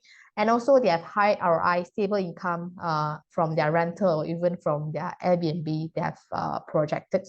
And in terms of probably the downside is the density, because they have another 2 more future phases within the about small pieces of land. But for this density, I guess in this CIQ area, it's not something that's too worried, because there's R&F with so much of density, and also within this CIQ product, CIQ area itself, there's a lot of project. So I guess density is not a big issue. So hence, I give the can rent is about 4 to 5-star, because of the rental they are projecting was actually not too overpricing, because they are just following its the current markets. And with the proximities towards this RTS and also the sizes they offer, and also the dual key convertible unit, I guess the yield was actually looking quite good. It's about close to 8 to 10% as per current calculation. So below market value, yes, it is if you are comparing as per all product that was launched in today's CIQ project, but not as per today market in our CIQ area. Capital requirements, you need to pay certain amount of down payment. Exit liquidity, I put a 3 to 4-star, because for me, in future, there's plenty, upcoming supply in this CIQ area. The only concern is the price point to exit. But for this Exim CIQ product, they are not propose a super high price point. So I believe it's much more easier to exit. And also they have the covered walkway, at least for the product, comparing to some other project, they don't really have a proper covered walkway for their product. So this is the price point they are offering. They are offering about 1,000 to 2,250 per square foot. So if you're comparing as per today, JB RTS market is about 760, but not to say those upcoming or like R&F launches prices lah. And even you have Quayside that we're going to discuss later on. So in terms of current rental, the studio is about 2,002 to 2,005. So whereas what Exim has projected in their current rental for proposal is they just taking about 2,002. So for 2 units, it's about close to 4,000. So you just take about the 2-bedroom dual key convertible unit. So it's going to offer 2 studio. So it's going to get you about 4,004. This is why the can rent was actually 4 to 5 star. And also in terms of their below market value was actually about 3 star, probably is comparing to current market. But if you're comparing to all the launches in all these CIQ product, I guess 1,250 was not something that's too high price point with the proximity to this CIQ with the cover way they're going to offer lah. Okay, so that's Exim CIQ. The next one we have is the other one that's closest to them is actually Quayside JBCC. So this is a product that have a service, not service, actually they're being separated from levels. So they are managed by Marriott and the other is Oakwood. So they have 2 hotel operators in here. So number of units about 682. Layout wise, there's only one, which is a loft concept. So even though you get a bigger size, it's still a loft concept with 1 bedroom, because I have asked the agent, if I get the bigger size, can I make it, make extra bed to, get more rental? Unfortunately, you are not able to do. They are tied with the hotel management. So they're only given one time of chances, which is after 5th to 6th year, you can change to own stay. I asked, hey, if I get back my key, can I do my own Airbnb? Sorry, you cannot do it. It's only you can type with either Oakwood or you opt out at the 5th or 6th years only for own stay. And there's only one chance. So if you miss the chance, so sorry lah. So you have to type out with their leasing with Oakwood for 20 years and additional for 10 years if you wanted to renew. Okay, so for me, it's a bit, probably for investor, it looks like, oh, hassle-free lah, okay lah, got someone to help me to manage, I don't have to do anything. I can just, sit there and get my rental coverage for this and that. But there's a time up for, the time for it is about 20 years. If let's say you tied up, for me, it's a bit too long for it to be. Or there's only one option, is you opt out, you cannot manage on your own because there's 2 operators here that you cannot simply throw a price to, disturb their marketing. Hence, is a bit limited lah on my side or point of view. But something fancy about them is they have cantilever rooftops at their rooftop pool. They have also sky bar, dining area. So this is the first in Malaysia that have cantilever rooftop pool. Okay, so in terms of RTX proximity, this is slightly further than our Exim CIQ product, which is just 1 kilometer away, and they do not have a cover walkway to cover you towards this RTS or CIQ. So in terms of marketing point of view, they are saying that this is located at a great location, have the best view, you have the Singapore view, sea view, but potentially with all the future R&F phases, to be honest, it will be blocked lah. So as for now, it's not unblocked view, okay? This is a touring hotspot near to CIQ and RTS. Probably the downside I mentioned lah, this is the hotel management. You have to tie up. It's either you opt out, but go for own stay, and the whole product is tied up with the Airbnb and have to stay in this hotel kind of thing. So for me, it's maybe not really suitable for the own sale if you really opt out at the one of the day. But and also you have no, I would say you have no power to say that, okay, I wanted to do this for my unit. So because there's a tie up with this hotel management. And for information, every 3 to 5 years, you have to refurbish your unit. So the cost will look like about 15 to 20,000 depending on the usage of the room. And I asked how about they also have GRR, is 6% for first 3 years only. And then I asked how about after 3 years, so it's about 70-30 profit sharing lah. Then I asked, okay, since there's like different sizes, 300, 500, 600 to 700 kind of square feet size, then how about the calculation will looks like, because they are all same layout, loft, 1 bedroom. They're not going to say you are bigger in size, you can add more bedroom, can get more rental. But they're going to specify you, if you are 300 group, you are going to get the 300 group kind of rental. You cannot mix with all the 300, 500, 600, 700, because of course those bigger size, you know, they have a better view on, or their corner unit have a better view of the sea, of this kind of thing, of course offering a higher price point. So if you are getting a smaller unit, your grouping of the profit sharing is only within the small group. It's not based on your layout because you are just a loft concept. So for me, it's a bit limited because it's a bit different from some other product that was offering in other area that's saying, okay, you're going to be an MPA system, whether your unit is rented or not. Everyone in this, you're going to go to the pool sharing system and get certain profit lah. For me, it's like, okay, this 300, you have to compare with all the 300 unit lah, because for those bigger sizes, they have less unit mah. So for me, if your unit is lesser, but you can offer, less competitor offering at a higher price point, the profit, as you can see from our KLCC, the 3-bedroom was offering about 750 to 850. They has the highest annual revenue despite the occupancy. Hence, I guess is something for the investors to choose, you know, which unit to go for this key site lah. So in terms of the star, the can rent is 2-star because if you're talking for Airbnb, I believe Oakwood or even Marriott, they have their own listing for all these business travelers. So they have the potential of getting all these business travel to rent or to stay in their unit lah. But since this cannot go for, you know, opt for renting out as for whole units, hence it was just 2-star because it's a quite limited options. Below market value is about 1-star because their price is about 1,500 per square foot. Capital requirements, regardless you are local, you are Singaporean, you have to pay a 30% down payment and following their progressive interest.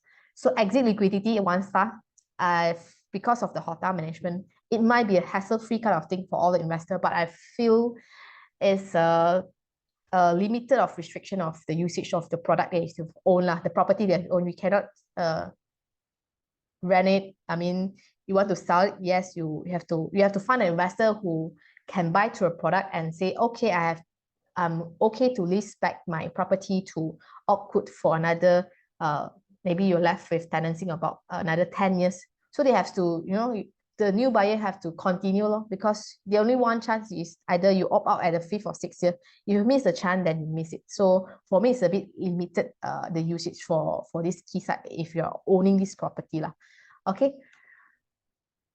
From the net per square foot is 1,005. For JB RTS area is about 760, not comparing to all the R&F or the launches that are offering the market. And I heard there will be more new launches at a more exciting price point. So let's see what's going to come out. So for rental wise, because for this mortgage, it's actually starting from 70%, just a correction, okay? It's not 90% because you have to pay regardless of what is a 70% mortgage because you have to pay 30% of down payment. I heard was a bit issue of their financing lah. Hence, you have to pay a much more down payment for the product.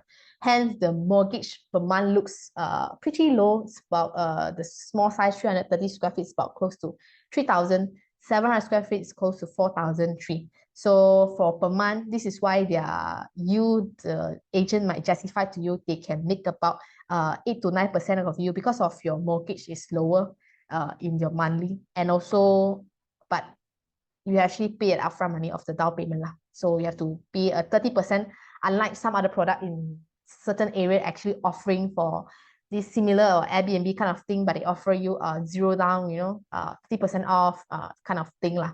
So it's a bit different. So I don't think so the rental will be justified because you cannot really do your whole unit kind of thing. You can just either stay on your own or, just continue the leasing with the Oakwood or the hotel management. So it's a bit limited lah. Just for a reference for you guys, if let's say you really, you wanted to own this, stay in a hotel unit and in this JBCC area, what kind of mortgage you are looking at. And if let's say you don't want to stay, you want to rent in this area, hence the rental would just make as a benchmark. Is it better for you to rent or, to own a unit in this area? Despite of the down payment you have to pay lah, okay, 30%. You have to think first, do you want to pay so much of money at the upfront for this product? Okay, I think we have actually come to almost the end of our presentation today. So it's a long night. So without further ado, should I call out all the panelists to the ring to discuss all the product that we have presented today?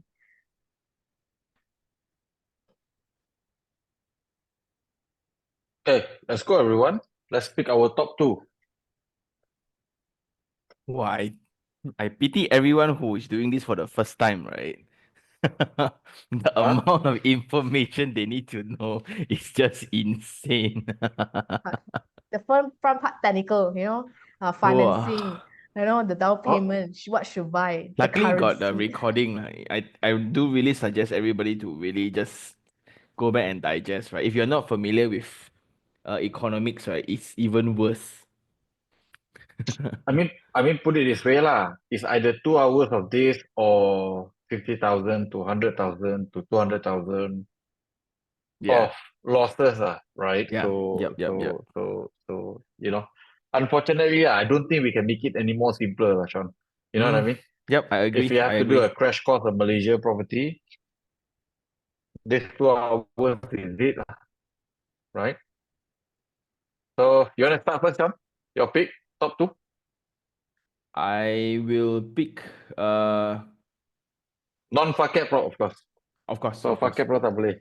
I will pick branded ones. If I'm just okay, the challenge here is to position myself as a foreigner, right? So I think that is important lah. So my key criteria is to not lose money first, then only to make some money lah. Because of that, I will go with Sunway Velocity 3 first. So that is because of the very solid track record. And now the movement of the developer is also very interesting. Where if you look into RTS area, they are also having the two main projects launching. Then they just announced a Seremban Central project also. So they have the Cheras Taman Mida, I think. So another next to Alisan. Yeah, so that one another one. So they are actually picking up their property game rapidly now. Because of that, they know what they're doing. They have built so many successful township before, and they really do take care of their investors. So they deliver what was promised. Because of that, I will invest in them. The second one is also pretty similar in terms of a branding standpoint. I will go for Pavilion Square. Because we have for those who have not followed the show before, we kind of compare, like, even though Pavilion Group, they have launched prices above the median a little bit, but after handing over, they retain their selling price. Surprisingly, even if you buy at an expensive price, it's still okay. But then if you are in the risk of taking a little bit of more risk, then you will go for the smaller brands. But to me, if I'm an international investor coming in, at least I write an email to the developer, somebody will answer lah. And these are the two investment that I will make. So Sunway V3 and Pavilion. Okay. Both are branded, like very Branded. known branded developer lah. Branded. Right. Okay. Nice. Albee? I will pick one similar product as Sean. I'll pick Pavilion Square. Reason given, I guess Sean has explained, because of branding of the developer. First, the prices, if I couldn't go for Pavilion Suites at a price point, higher price point, I can opt for Pavilion Square. And also in terms of the exits, it's much more easy for me to exit because they have because Square is at the middle. Residents, permanent resident, the first one is actually a bit too old lah in comparison. So you want to compare, new one is suites, but you want to offer in the market, you want to get something newer at a lower lower price point. Square is in the town for you to offer, and also they have different sizes. They can go for small size up to big size. So comparing to all the other product that's offering in the KLCC markets, I guess this would be better. And also it's an integrated kind of development. The second one I'll pick one in Johor lah. So I'll pick this Exim CIQ project. For me, the layout looks quite okay. In terms of the advertising, it was not too overselling. And also, I think the proximity towards the CIQ will help out for this project. But in terms of price point, just one thing I would be a bit worried is the upcoming suppliers, like a lot. So I picked this one because the price was not rather the highest offering. Maybe this is not the lowest. Some others product actually, that is like you can drive 3 minutes or 5 minutes towards this CIQ, can actually get a lower kind of price point. But for me, maybe I'm more towards those walking towards this CIQ. So I pick this product. If comparing to Quayside was a bit limited for me. Hence I'll pick this one. William? Actually, I chose all in JB one. So Exim, right? Exim punya Lumba Kuda tu, and also actually R&F Phase 3, because these two have more proven track record, similar to Iherng's point. I think also because of their have the connectivity in retail, which is actually, I would say, better in terms of rental lah, nanti. So and in fact, actually R&F Phase 3, actually I prefer Phase 2 lah, or even Phase 1. But I think not much unit already, or no more units from developer. So yeah, I mean R&F is somehow proven lah, in the way of I would say workmanship. Actually okay lah. Yeah, and because I stay in Phase 1 and Phase 2, and yeah, again, linked to retail is a huge selling point, especially for, I would say, non-Malaysian, right? Because it's walkable to everywhere, as in your daily convenience near things lah. So I actually picked these two mainly on this point. Zakri? My top one is Don KLCC. I think as a foreigner, if you want to go for KLCC, like proper KLCC, proper KLCC, I think I personally think it's a low risk kind of investment code. Don KLCC, simply because of the price, at least you are buying at least at KLCC median today. Also the median today, as in the subsale median today, right? Not the new launches, average price as of today. Given the proximity to KLCC is one of the closest, right? For me, the cater at least strong 2 rental options at least. Long term also strong, I would say. And with the plus point of short term as well. right? Given the price is not really high, even looking some of other KLCC studio, less some premium about 10 to 20% lah, potentially, say giving up to 6% rental yield. What if you can fetch the studio rental in the area? You can get potentially more than 7% rental yield, right? And other reason, some people might disagree, but I will still say about the layout optimization. 350 square feet studio unit here. You still can fetch a rental within studio range, right? Hence will make this property looks affordable for new unit in KLCC punya proximity, right? Especially for the small one, right? My top two pick is Skyline Embassy. I would say this property is a good options for you to buy somehow a KLCC property, but not really a proper KLCC. You are not really paying the KLCC premium as your location is not really a premium KLCC, but still within a close proximity to KLCC, right? Located within a short distance on the same road to KLCC. TOD, MRT, LRT, LRT one station away to KLCC, TRX about few MRT stations away. Rental proven on the neighbor Pavilion Embassy with high rental. The spec might be lower for this Skyline Embassy, but I think that's a good push for this Skyline Embassy punya area because it's not too far from KLCC, one. But even some of the property like Pavilion Embassy, located a little bit further from KLCC, still fetch a high rental.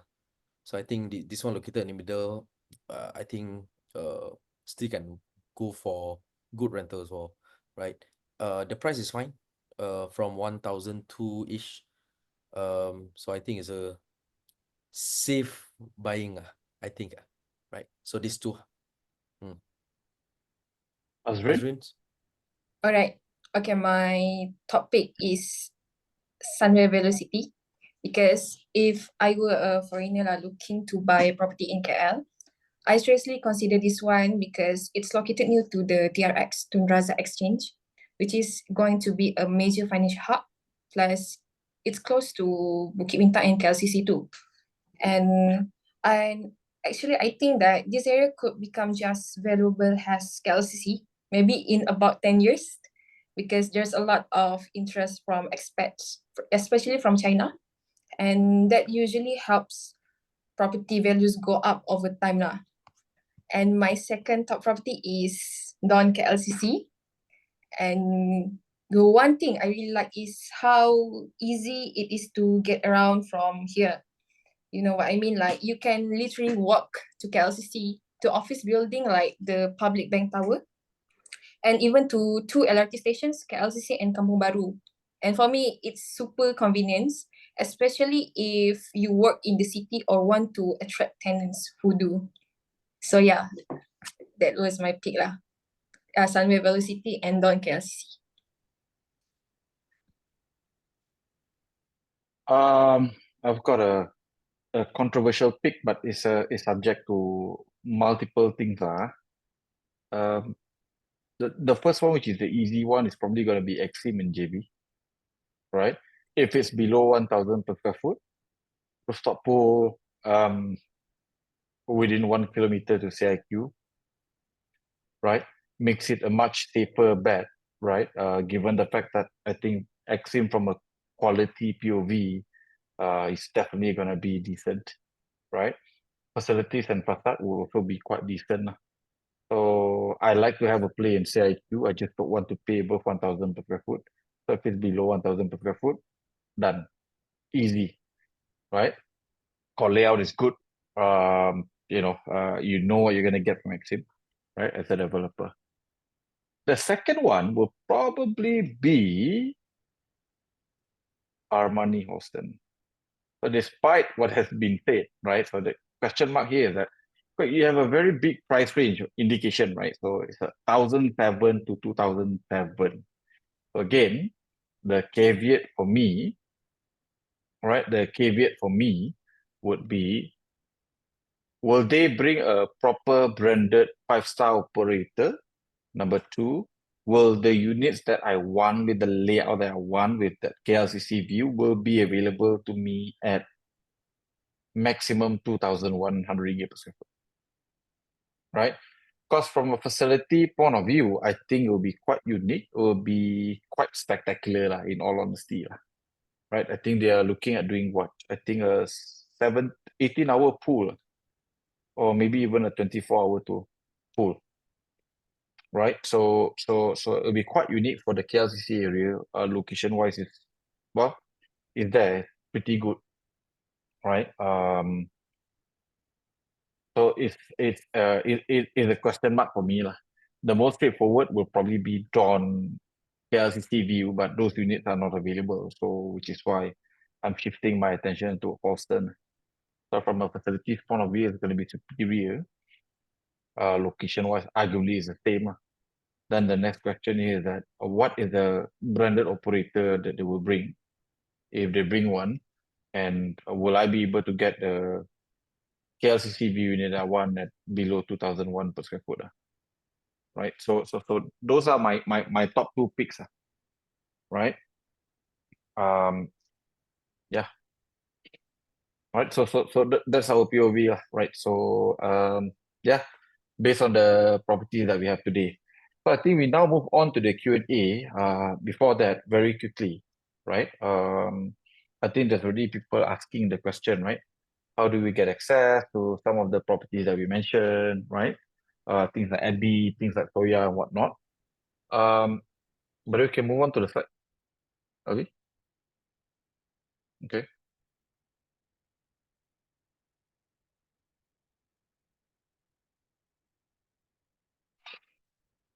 So, like I said, we purposely exclude what we are buying as of today because obviously what we are buying is clearly better, lah. So some of them has got nearly 5 stars in everything, right? For example, like Albee or Soya, lah. So Albee is located in the Mont Kiara Dutamas belt.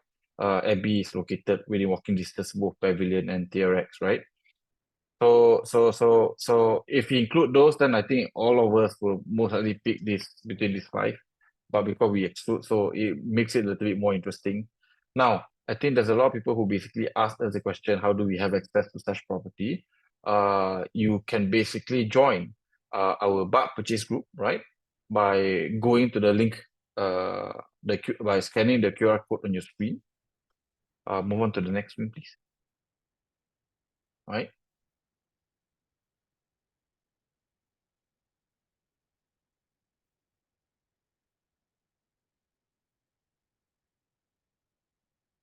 Okay, this is the one, right? Or you can click right at the link below that we actually put in the chat, whereby if you are a international buyer and you are looking to find properties that fulfill all the 4 criteria, right? Whereby you buy below market, you can rent at least, right, with a 6% to 8% ROI, right? You are buying into a tier 1 area with high level of liquidity so that you can exit when you need to exit. And last but not least, you are looking to use the least amount of capital possible. We are providing a one-off service where you can subscribe to, which is only 499, right? So subscribe, join us. If you want to upgrade to become a client, you can by just topping up the difference, right? So with that, I think we can move on to the Q&A quickly. Okay, so actually before we proceed to the Q&A, so I would like to know, can you guys share in the chat, like how was the session? Do you guys love the session? So please share throughout the chat, okay? All right, so first, let's find the question. All right, so the first question. We have about 30 tonight, guys, questions. So it's gonna be there's a lot of good questions, right? So there's a lot of good questions. We're gonna do our best to answer all of it, right? So and we try to see whether we can wrap it all within, let's say, for example, then half an hour. All right, so first question. John is laughing because he doesn't think that we can do it in half an hour. That's the duration I need to answer one question. Okay. Okay, let's go. So first question, I am from Singapore. What do I need to look up? My goal is to gain capital. You want to gain capital, or you want to have capital gain on the property, right? So I think as a Singaporean, you've got multiple advantage. You can get 80 to 90% financing. My advice to all Singaporeans is that you want to take 100% financing when you buy property in Malaysia, whereby you want to buy things that is zero down payment, because Singapore currency versus ringgit, Singapore is designed to appreciate over time. So the last thing you want to do is to convert Sing dollar to ringgit. So you want to maximize your borrowing capability. Now, in the event that you have to convert for whatever reason, you got to make sure that whatever that you buy gives you above 8% cash on cash return. Other than that, it's a stupid reason to convert a currency that is designed to appreciate against the ringgit, right? Short, medium, long term, right? So like I said, use your advantage as being a Singaporean, buy things zero down, own multiple properties here without using little to no capital. Right, so that would be my advice. And again, if you are looking to buy 6, 7, 8% rental yield, most likely you can get to break even on long-term rental. If you do short-term, you should get positive cash flow. Okay. But I think criteria is pretty straightforward lah. Buy 20% below median.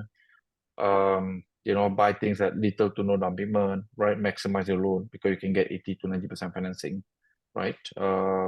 Get the full arbitrage full advantage as a Singaporean. Right? Don't convert any Sing dollars to ringgit. But always also as a Singaporean, do always think about after you make money, right? You need to convert back also. So let's assume if you made money already, what you're gonna do with the money? Are you gonna leave it here in Malaysia, or are you gonna bring it back to Singapore? So sometimes a good thing to think about is after you do all the hassle for 5 years, you make an amount, but you divide by 4. No more 3.3. Yeah, so so this resonates a lot more with if you are a Malaysian convert to Singaporean, you want to come back to Malaysia, then it's a solid plan. But if you are a Singaporean, that's always the point that a lot of people complain about. Yeah, so that's why the buying channel becomes very important to maximize their capital appreciation. If you buy whatever for market value, right, I would just advise to keep your money in Sing dollar. You earn money by doing nothing against ringgit. For me, the only thing I can think of here is that whatever that you earn in ringgit, just spend it here. Okay. So free holiday, free education, free medical, free one. Everything becomes free. So whatever money you make out of here, 4,000 per month out of the rental fully paid property, just spend it here. Kesian je orang JB. Because you bring it to Singapore, you get 1,000 Sing. What can you do, bro? Yeah. So, No, I'm you know what I saying lah. mean? That's what I'm saying lah. Yeah, 4,000 ringgit is still quite okay lah. Quite okay to spend in Malaysia, you know. Yeah, just something to think about. Right? There you go. Next. Make money, makan roti canai, minum teh tarik in Malaysia. So yeah, spot on. All right. So moving on to the next question. As Singaporeans want to buy property in Malaysia, what will be the best cash flow properties that you have today? I think the best one that you can buy as of today is probably gonna be Soya. That one is in tier 1, right? So cash flow wise should be comfortably anything above 500 ringgit to about 1,000. We actually got one more also nearby the area that we're buying, roughly about 900 ringgit per square foot, which is about 20% below median, right? So we've got a few.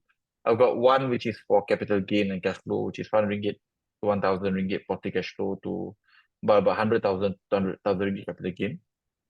Then I've got a property today, which from a cash flow point of view, I think would give you anything between 1,500 to about 2,000. Because essentially you are buying one unit, but you are getting 3 units. So it's three studio units. So the cash flow on that property will be 4 figures. And located in the tier 1 area. Okay, next question is By the from... way, a pro tip, guys, for anyone looking. But you know you got a problem, right? As a international buyer, you can only buy above certain price point. Betul tak, guys? Right? So let's say, for example, you have to buy above 1 million ringgit. So how do you play like a local? You buy dual key or buy tri-key unit lah first, because essentially then you are actually getting 2 units for the price of 1 million ringgit. So in this particular case, that 1 million ringgit give you 3 units, 3 studio units. So you're now playing in the local market territory, whereby from a risk point of view, is much, much, much lower. And so one pro tip, as an international buyer, dual key so far has been proven to be a very effective performer, especially in tier 1 areas. It will lower your risk significantly. Okay. All right, In next. fact, today I think we have a few lah kot property that's got dual key and tri-key. Sorry lah, Haja. Right. Okay. Now you can ask. Okay. Moving on to the next question from Vignesh Warren. Some experts advise not to buy property in cash, while some are okay. So for those, for those no monthly income but starting investing at the moment, potential loan eligible only through refinance that is consistent rental income over 2 years. So best advice to have lesser risks and capital. Again, if you got no income, it's going to be very difficult. Right? It's just going to be very difficult for you to go and get loans. So means from an option point of view, you have to buy cash. It makes sense. For example, if you're from Indonesia, Vietnam, whereby currency historically has been proven to weaken against ringgit, right? But if you're from Singapore, for example, that's not something that I advise. Again, the caveat here is that if you can buy something at 30% below market value and you can get 8% rental yield, then whatever currency weakness in the next 5 to 10 years, that's what Sean was mentioning, right? Let's say, for example, your produce is going to be $1 versus 4 ringgit, but if you're going to get 8%, right, over the next 10 years, that's 80% return versus a currency depreciation about 30%. It's not so bad. On top of you buying at 30% discount upfront. So I guess the simple answer to that here is that if you are looking to buy cash, make sure that whatever weakness in currency that you anticipate in the next 5 to 10 years, you get it from a below market value point of view. So if you think that the currency will depreciate by 30% in the next 10 years, just buy things at 30% BNB. So in a way, you get your ass covered lah. So from a depreciation point of view, you got it covered by buying below market value. Then you still got your 7-8% rental yield, right? So that's not so bad lah. Over 10 years, you still make 80%. All right, moving on to the next question from Iherng. How can I find the property that price is 10% or more below the median price? I think today we've shown, right, some property. So anything that you see 4-star today, you can watch the recording is 10%, right? So it's 10%. So 5-star means it's 20%, right, below market value, right? So that's one. So we've given you hints already for free, but you want to buy something better, just sign up, be a client, we help you find. And the good thing about you becoming a Farcap client here is that we're gonna do everything for you, from sourcing of the property all the way to arranging for your mortgage done, and even when you buy the property later, renovation also we can recommend, right? All the way to even finding you property managers who can help you manage that property, right? So you can do the DIY bit, right? Find 10% BNB, or can just pay a little bit of premium. Well, invest, right? A bit of premium. I have access to the 20% immediate unfair advantage. All right, next question. Can you share your view on Genting? What do you think the investment prospect are for Genting? We don't really like it because it's a single rental option, and all the while Genting has been a very expensive area to enter lah. Minimum is 800 ringgit per square foot. So that was the I guess the average entry price in the last 10 years. But we've recently done a deal in Genting, and the reason why we do so is because we're entering at below 700 ringgit per square foot. So it makes sense even on long-term rental, which is not great in Genting, it still makes sense at below 700 ringgit per square foot. And we are buying at a price point which is cheapest in the last easily 12 to 15 years. So we like to buy below replacement cost. We like to buy price point which is 5, 10, 15 years cheapest. In fact, we're about to announce our Penang deal. Any Penang fans here? Any Penang fans here? Right. So if you are Penang fans, I strongly recommend joining Parkap because next week we're gonna launch the cheapest property you can buy in Tier 1, Tier 2 Penang at below 500 ringgit per square foot. That area in the last 15 years, potentially even 20 years, nothing cheaper. And of all the Tier 1 areas in Penang in the last 10 years, there is nothing cheaper. Cost below 500 ringgit per square foot. Proper island. I mean, bloody hell, but Batu Kawan today so cannot get 500 ringgit per square foot, guys. Mainland. Tak dapat lah. So we are buying proper island, proper Tier 1 below 500 ringgit per square foot. That's happening next week.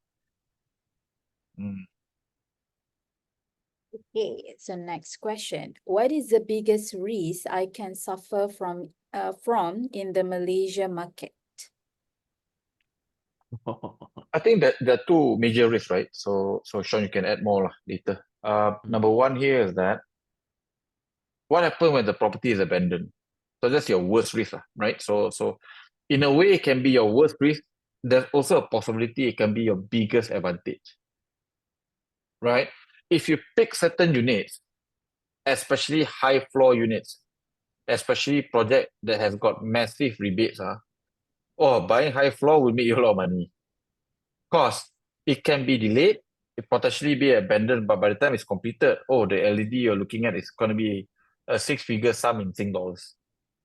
Right? So again, it's all about picking the right unit, right? Picking the right unit and making sure that you've got the right package.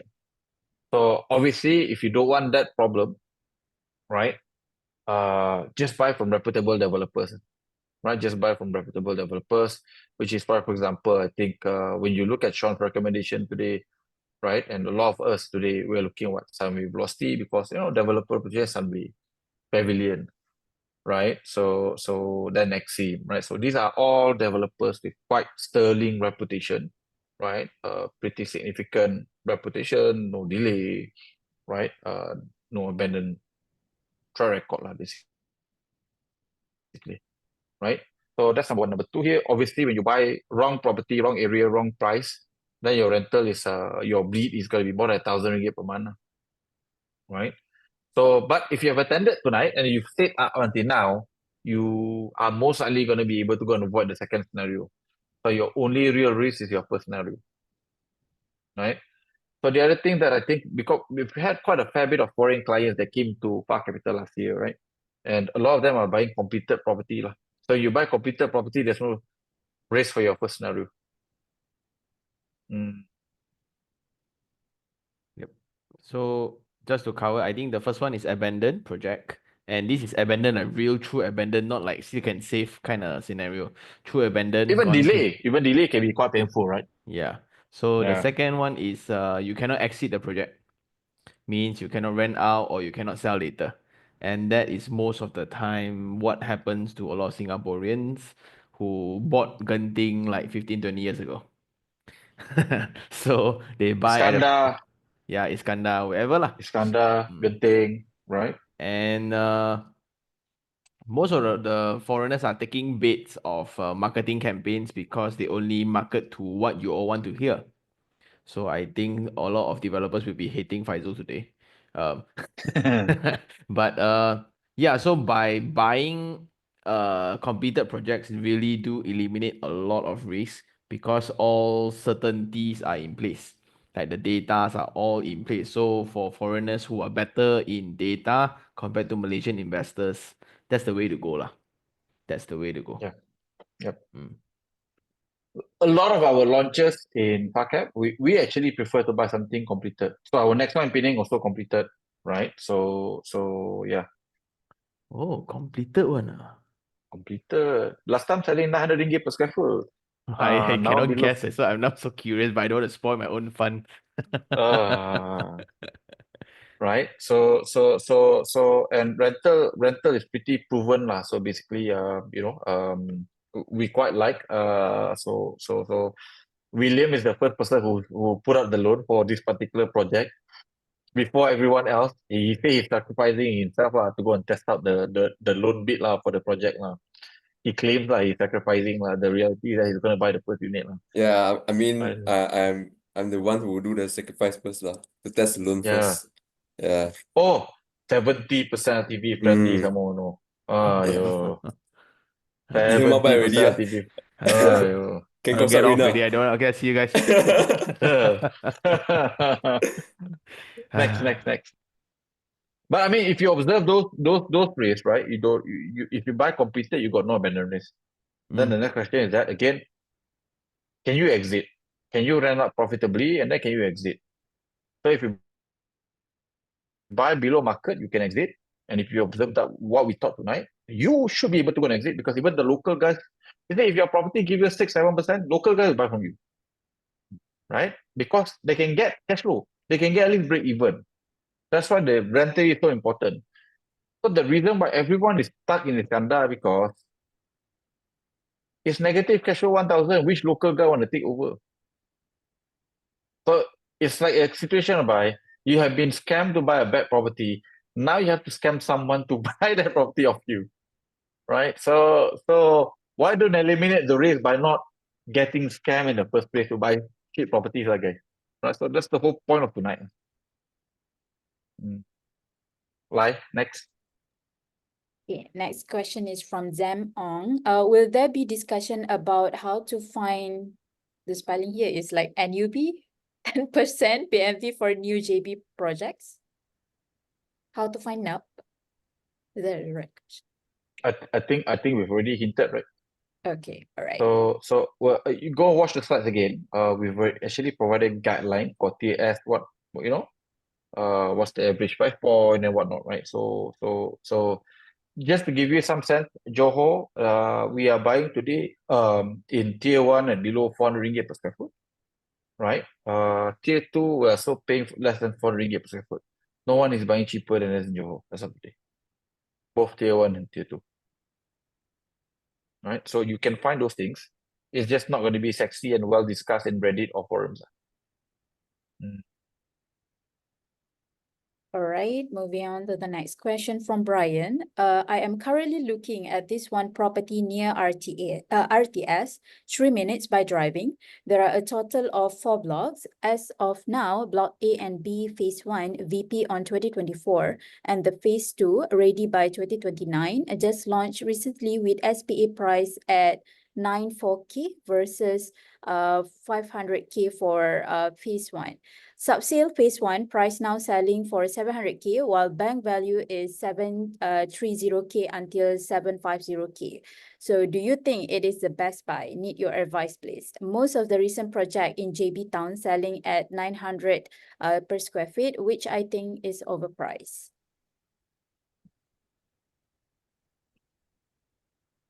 I think anything which is requires you to drive to Saiku is not that near.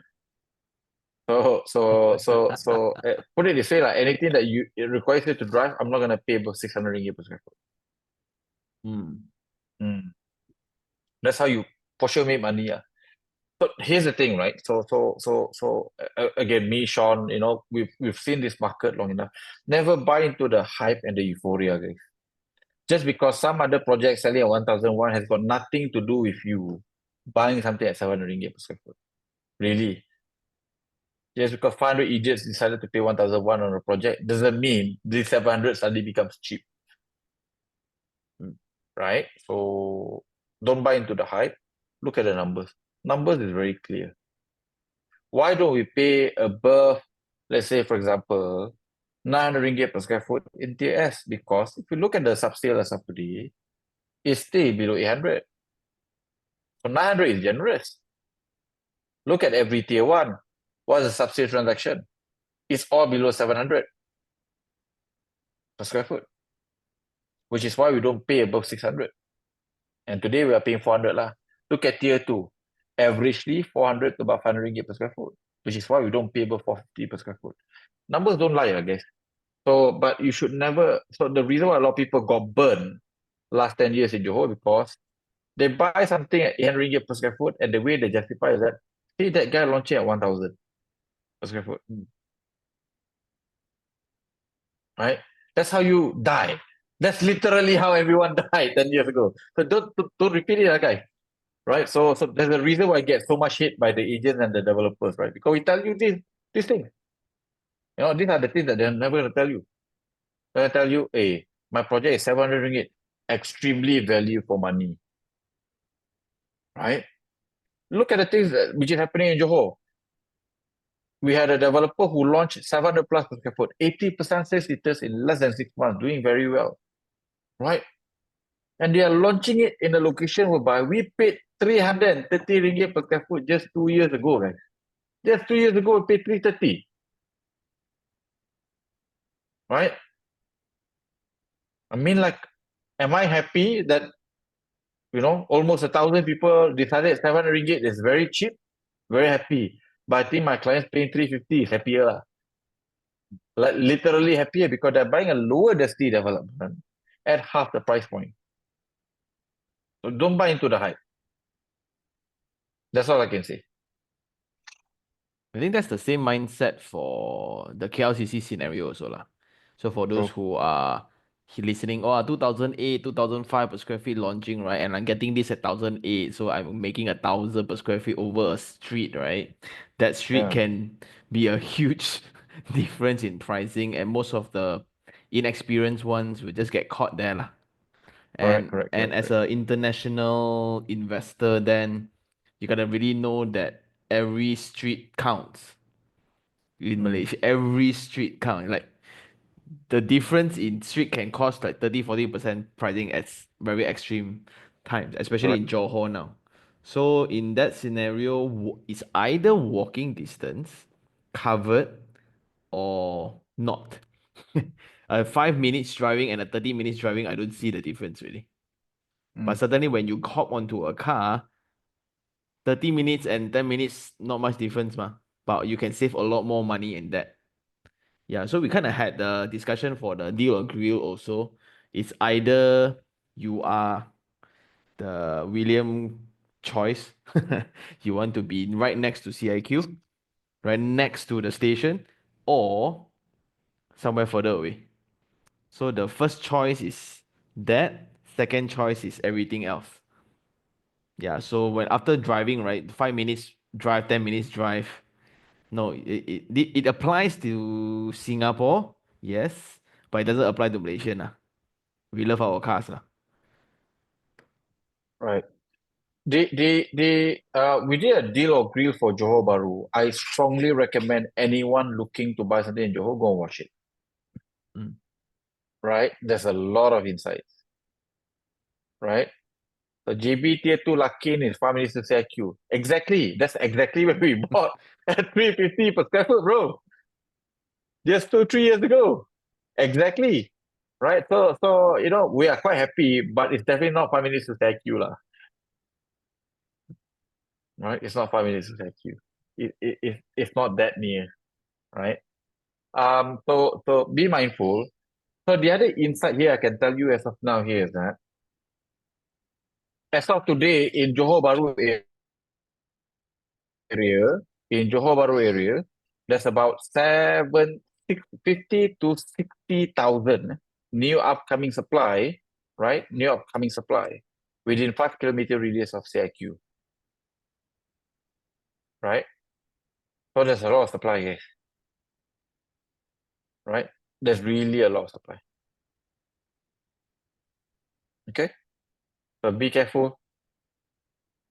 Make sure you enter a price point whereby you know you are buying at below replacement cost.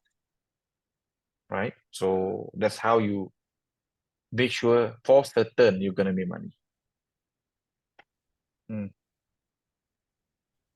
All right. Next. Next question.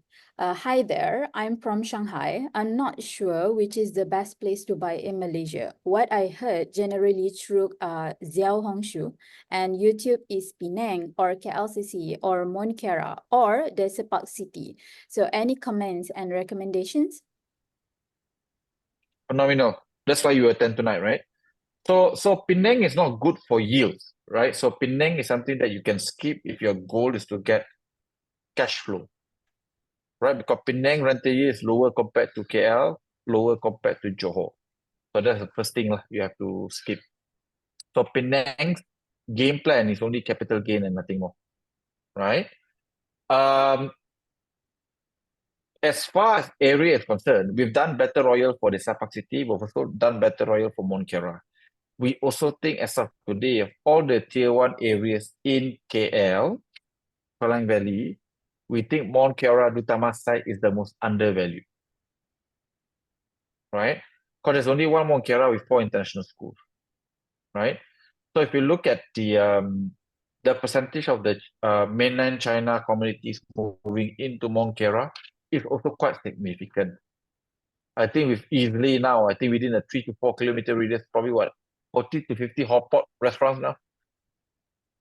Easily among Monkera, right? Easily. So Monkera international area, there's quite a significant mainland China presence too. So international schools are a lot too. So Monkera is what I suggest you go and buy, because it's one of the cheapest tier 1 area that you can buy as of today in Klang Valley, and it's also not replicable as of today, right? The Sapak City cost almost double compared to Monkera as of today, right? With lesser facility. Okay, next question. Is the area outside of Monkera, Bangsa, KLCC making money? Because as non-Malaysian, we don't normally hear about, we don't hear much about other areas than the 3 that I mentioned, as these areas are frequently being mentioned throughout forums by us outside of Malaysia. So I'm looking to buy something in Malaysia. Out of the 3, KLCC is by far the worst performing area in the last 15 years. So many developments in KLCC don't make money, right? Bangsa, I think people are relatively quite happy, but the supply in Bangsa is fairly limited because of quite an old area, right? So Monkera, out of the 3, is the most value for money.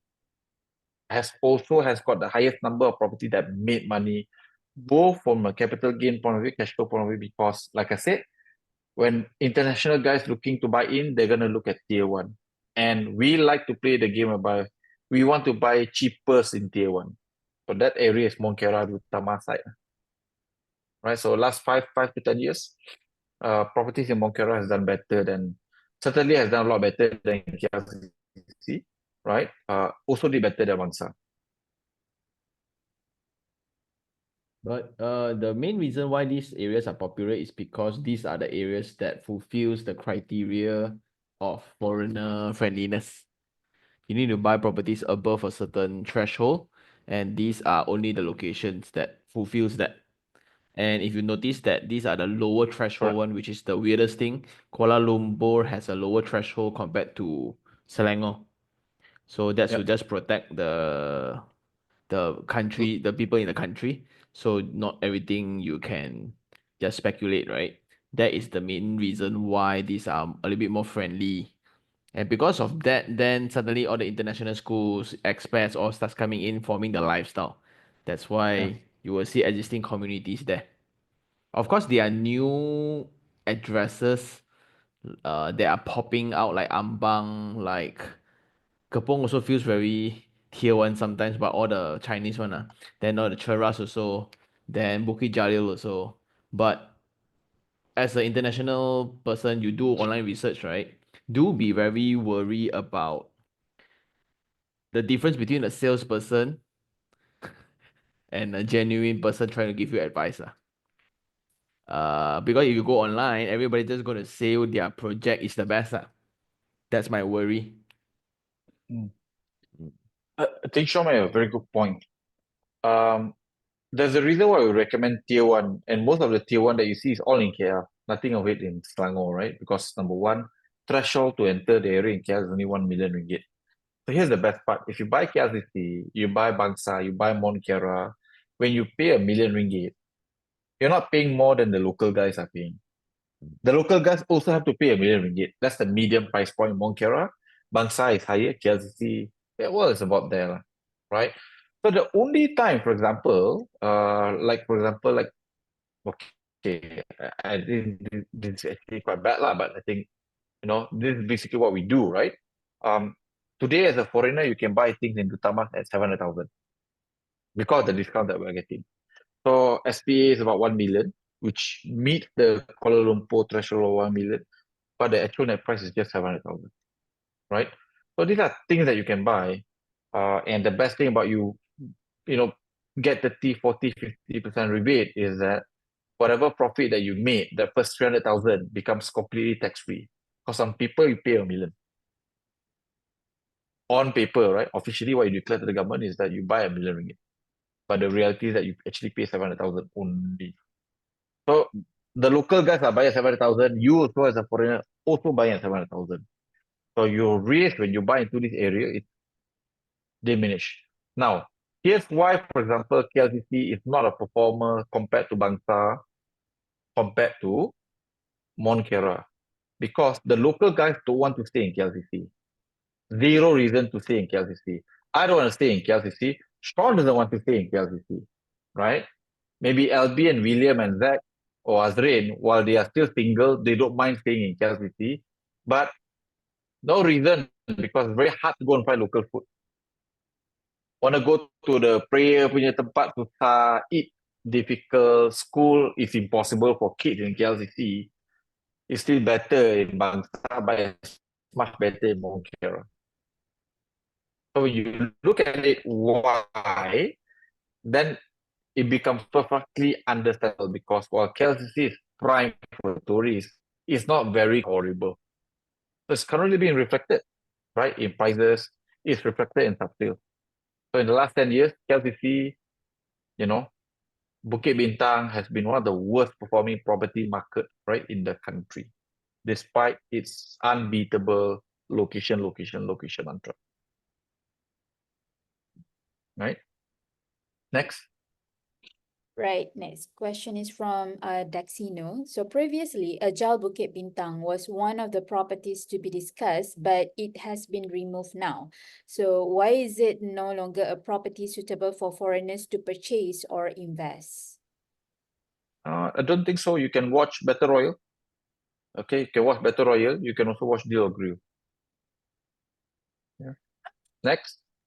Next is from Vigneshwaran. So as based on what FR and Iherng mentioned, not to buy those welfare properties, assuming I have capital 1 million, should I opt for lesser numbers development with high figures but facing unoccupied rates compared with higher numbers of cheaper development, aka under concerns such as low medium cost, despite at much affordable range but lesser unoccupied rates?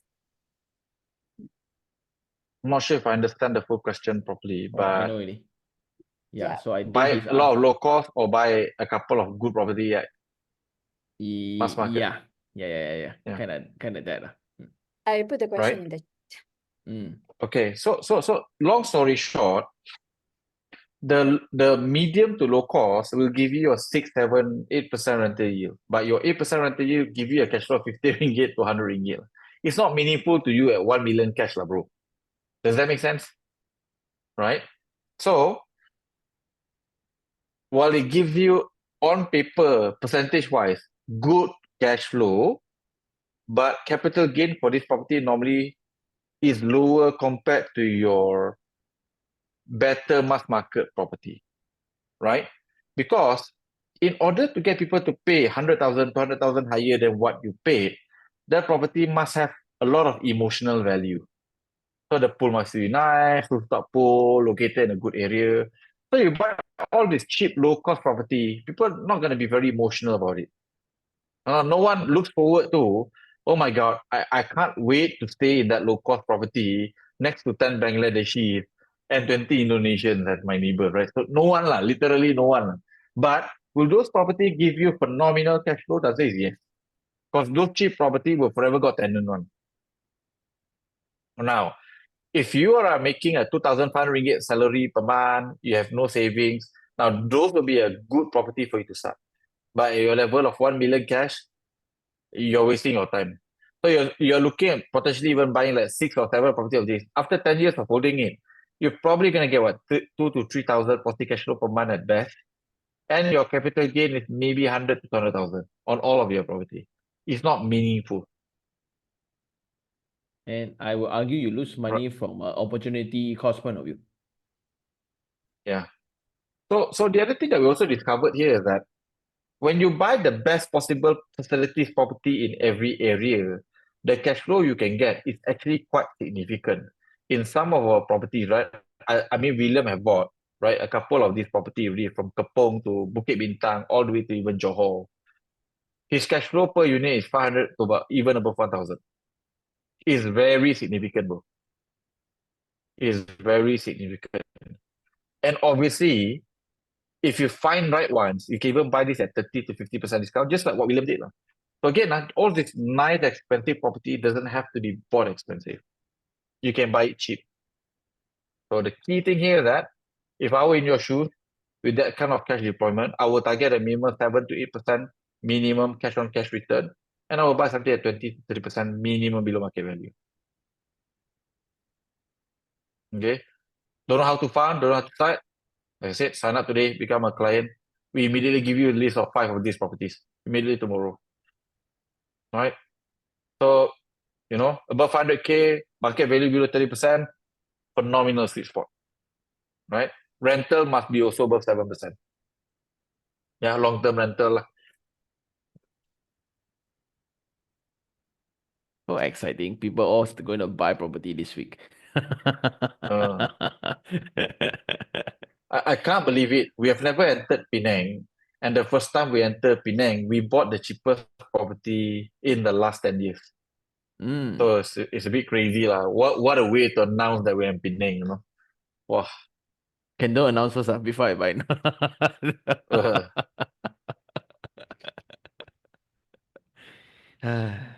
Okay. Still got question?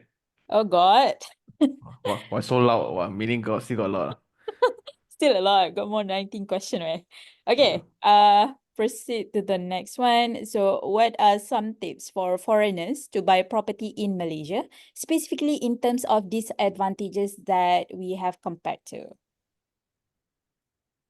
So I think number one, some pro tip, I guess. Whatever countries from Malaysia that you see marketed being marketed in your country, just don't buy it.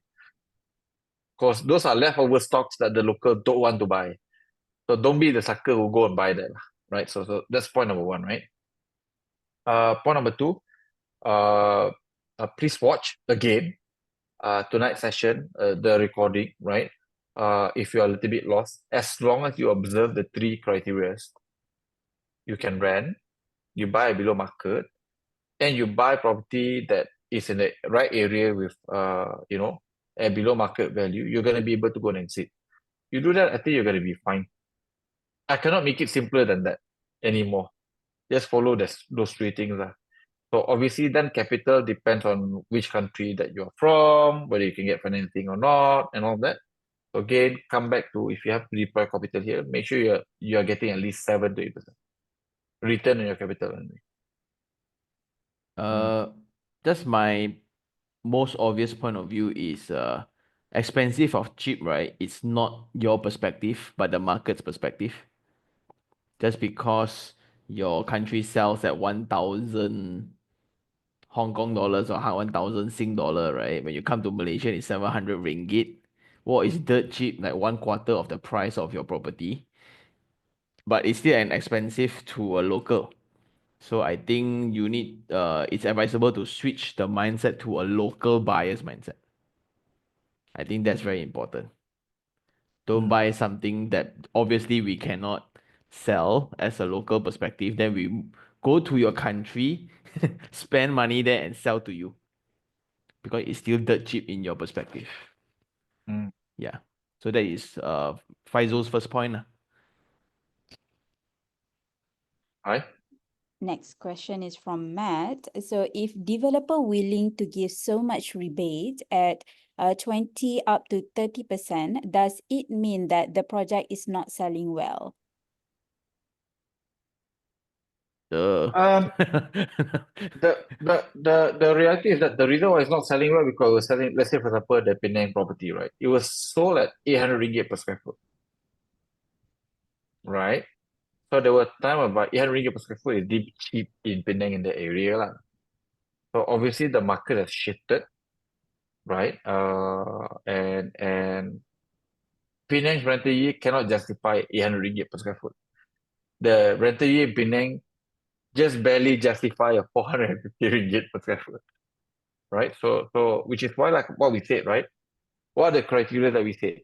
You buy a minimum 10 to 20% below market value. You want to buy things that you can get 7 to 8% rental yield, right? And you want to buy into an area whereby you got both international and local buyers present, right?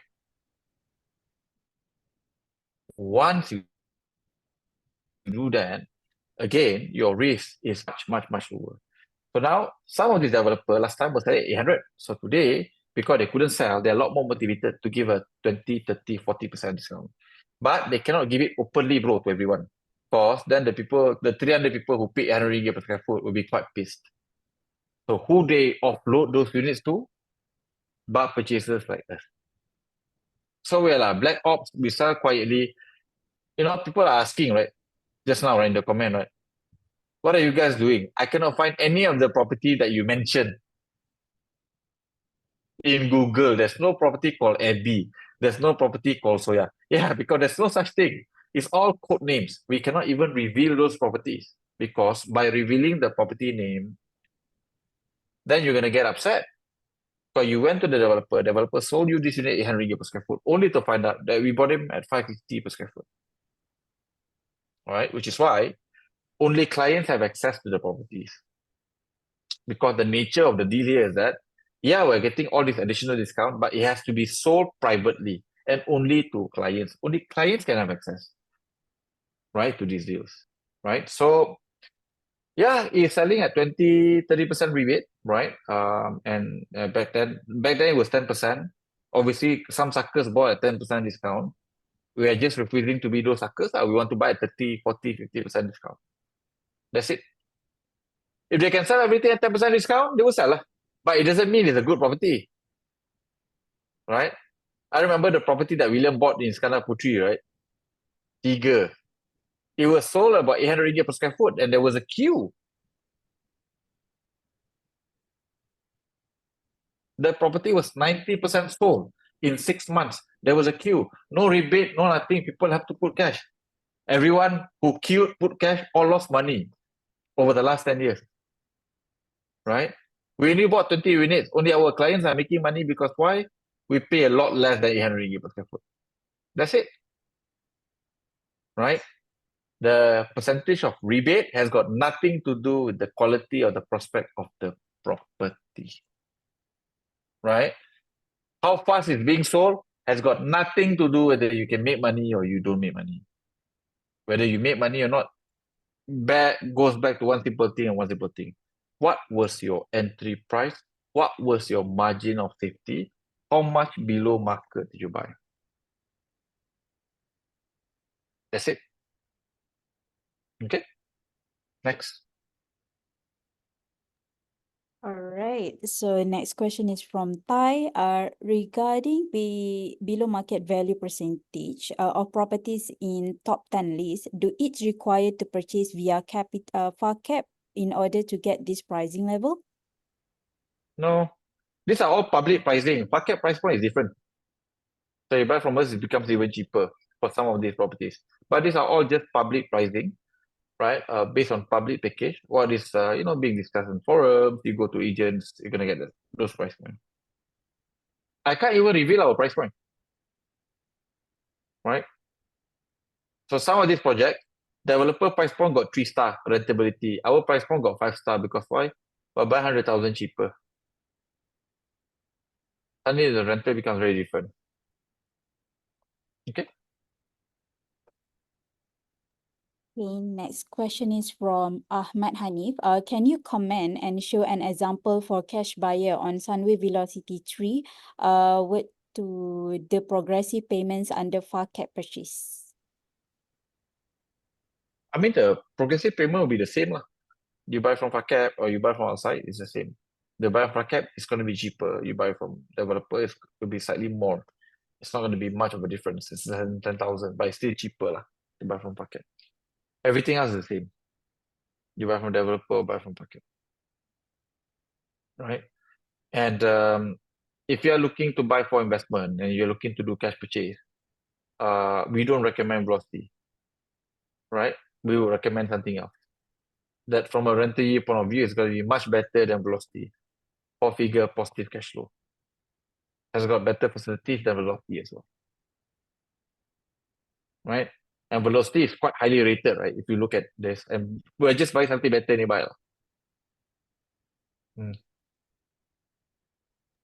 Okay, next question is from Tai juga. How to become Alpha Capital Investor Club if I am interested in purchasing properties? I think click on the link, right? Sign up for the 499, go for 101, and then after that you can decide to continue to buy under this, or you can become a client. Just top up the difference. Right? So 499, low risk, you go 101. By the way, it's full refund if you fail to find you a property that you can buy in the next 1 year. So zero risk to you for the 499. You will at least get complimentary one-on-one and you have access to our deals. So zero risk to you. Okay, next question. Do leasehold projects, for example, Pavilion Square, be a risk factor? For apartments, so far, leasehold or freehold makes very little difference on capital gain, makes no difference on rental yield. In fact, I would argue leasehold property outperform freehold property when it comes to rental yield. Right? So capital gain is actually very comparable leasehold or freehold. Right? So the only time it becomes a problem is when the lease becomes less than 70 years as of now lah. Right? When I started investing 20 years ago, the only, it was 80 years. Now it has dropped to 60 to 70 years. I suspect like next 10 to 20 years, banks will still finance 60-year balance lease property.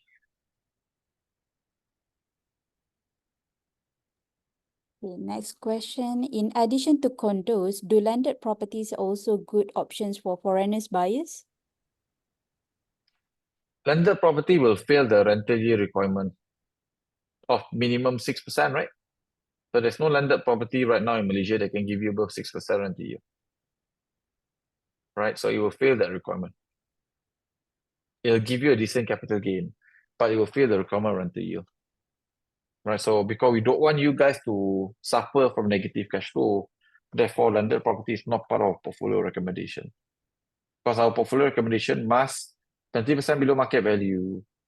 You can exit, right, in area which is intentional enough, and last but not least, has got a minimum rental yield of 6. None of the landed property fulfills any of these requirements, except for the first. Next question.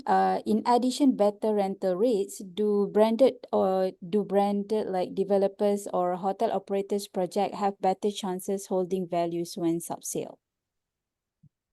Answer to that is yes. If you are a proper branded property, you're talking about real branded, right? Your Four Seasons, your Ritz-Carlton, St. Regis, they all seems to hold value quite well, right? Relative to their peer in the area. The only So the difference answer to your here, the only Yeah. difference here is who thinks is branded. Yeah. If I sell to you, I think I'm branded. But I Mm. think you need to check onto the market like what's considered branded. Yeah. Because then you ask the question, right? Is Escort considered as branded? So in our POV, it's not lah. It's not branded enough lah, at least. Right? It doesn't command the premium of Ritz, Four Seasons, Kempinski. Yeah. Okay, next question is from Ash. Poor property maintenance seems to be a notable problem in Malaysia. So how to avoid it? which is why we don't buy low cost or medium cost property lah. We buy condos with, you know, a decent set of buyers lah. I don't know which area you have gone through lah. You go Mungkera and see lah, or Bangsar lah. Maintenance is pretty good for even a 30, 40-year-old property. So if you go tier 1, it's fine. When you go tier 3, it's a problem lah. Suddenly you go Puncak Alam, then you say maintenance is bad. Yeah lah, Puncak Alam tier 3. Next question is from Badrik. So is it possible for individuals to find 10 or 20% BMV below market value properties, like listed on Property Guru or something, with all the back rooms and private bulk deals? Again, even tonight, we've actually showed something with 4-star. That is already, if you look at the table, right? 4-star means it's at least 10% below market value. You don't even have to become a FACAP client. Right? We've been quite honest. We could have easily just, give you the bullshit, tell you guys, oh, 4-star onwards only dekat FACAP. Tak ada. We actually showed tonight, there's a property with 4-star. Right? So as long as you buy at 10% below market, right? Is 4-star. But something to take note from a retail buyer, developers usually adopt this dynamic pricing scheme. Means when I first launch, it will be the cheapest. When I sell half already, I will adjust my price. When I left 20%, I will adjust higher. Because we're dealing with a finite number of units, and for business people, they will want to maximize profit. So so sometimes when you buy at 50%, you think that, oh, now 50% sold, but then when it reaches a certain price point, it might get stuck. Then when that's stuck, then it will lead to a whole different cycle of future investors buying cheaper also lah. Yeah, so then it's important to compare your 10% to what you consider market value. Your market value, if it's your neighbor project selling at a higher price, then it's wrong. Because what was in the study today is the transacted price for the past 2 years. That's the market value. Very different. Because if every agent or salesperson wants to convince you, they will have their own market value. That would be the difference lah. All right. Moving on to the next question from Ash. So what is the strategy when buying leasehold condo in Malaysia? Should we exit once after reaching 5 years? I think the best performing condo in Malaysia in the last 15 years is actually a leasehold condo. So it went up triple. Right, bought for 300,000, they were about 1 million ringgit. Leasehold. After 10, 15 years, still give you above 10% rental yield. Right, so it's not, if you're buying those things, why do you want to exit after 5 years? And just Why kill the golden goose? exactly. So and laws are also changing around leasehold. So now we have seen leasehold properties converted to freehold. We have seen loans getting looser for such financings. Then we can see compulsory act. So it means for freehold, government can also just take over the building. That's the whole point of leasehold anyway. Once you understand that a little bit further, then it doesn't matter actually. And you don't really have a choice also. So it's not like we have freehold and leasehold projects side by side, which one you want to buy. It doesn't work that way. It's just that in a particular location, it's freehold for the whole area, and then it's leasehold for the whole area the other side. It's a very location-driven character of land. It's not like a side by side. You pick lah, which one you want. It doesn't work that way. All right. Next. Next question is from Abhishek. So what is the verdict on Exim CIQ again? Thought it was recommended, but the net price is 125 per square feet, isn't it? And FR's recommendation is 900 per square foot for Tier S in Johor. So is it a buy recommendation or not? Well, I don't think Extreme has launched, right? Their price. Oh, It's a pre-launch net price lah. They haven't really finalized the price. This is going to probably looks like their net per square feet kind of point of view lah. So Mm. from this price point, I guess some people was arguing about the BMV. Why is it like looks this was looking quite good comparing to the Quayside.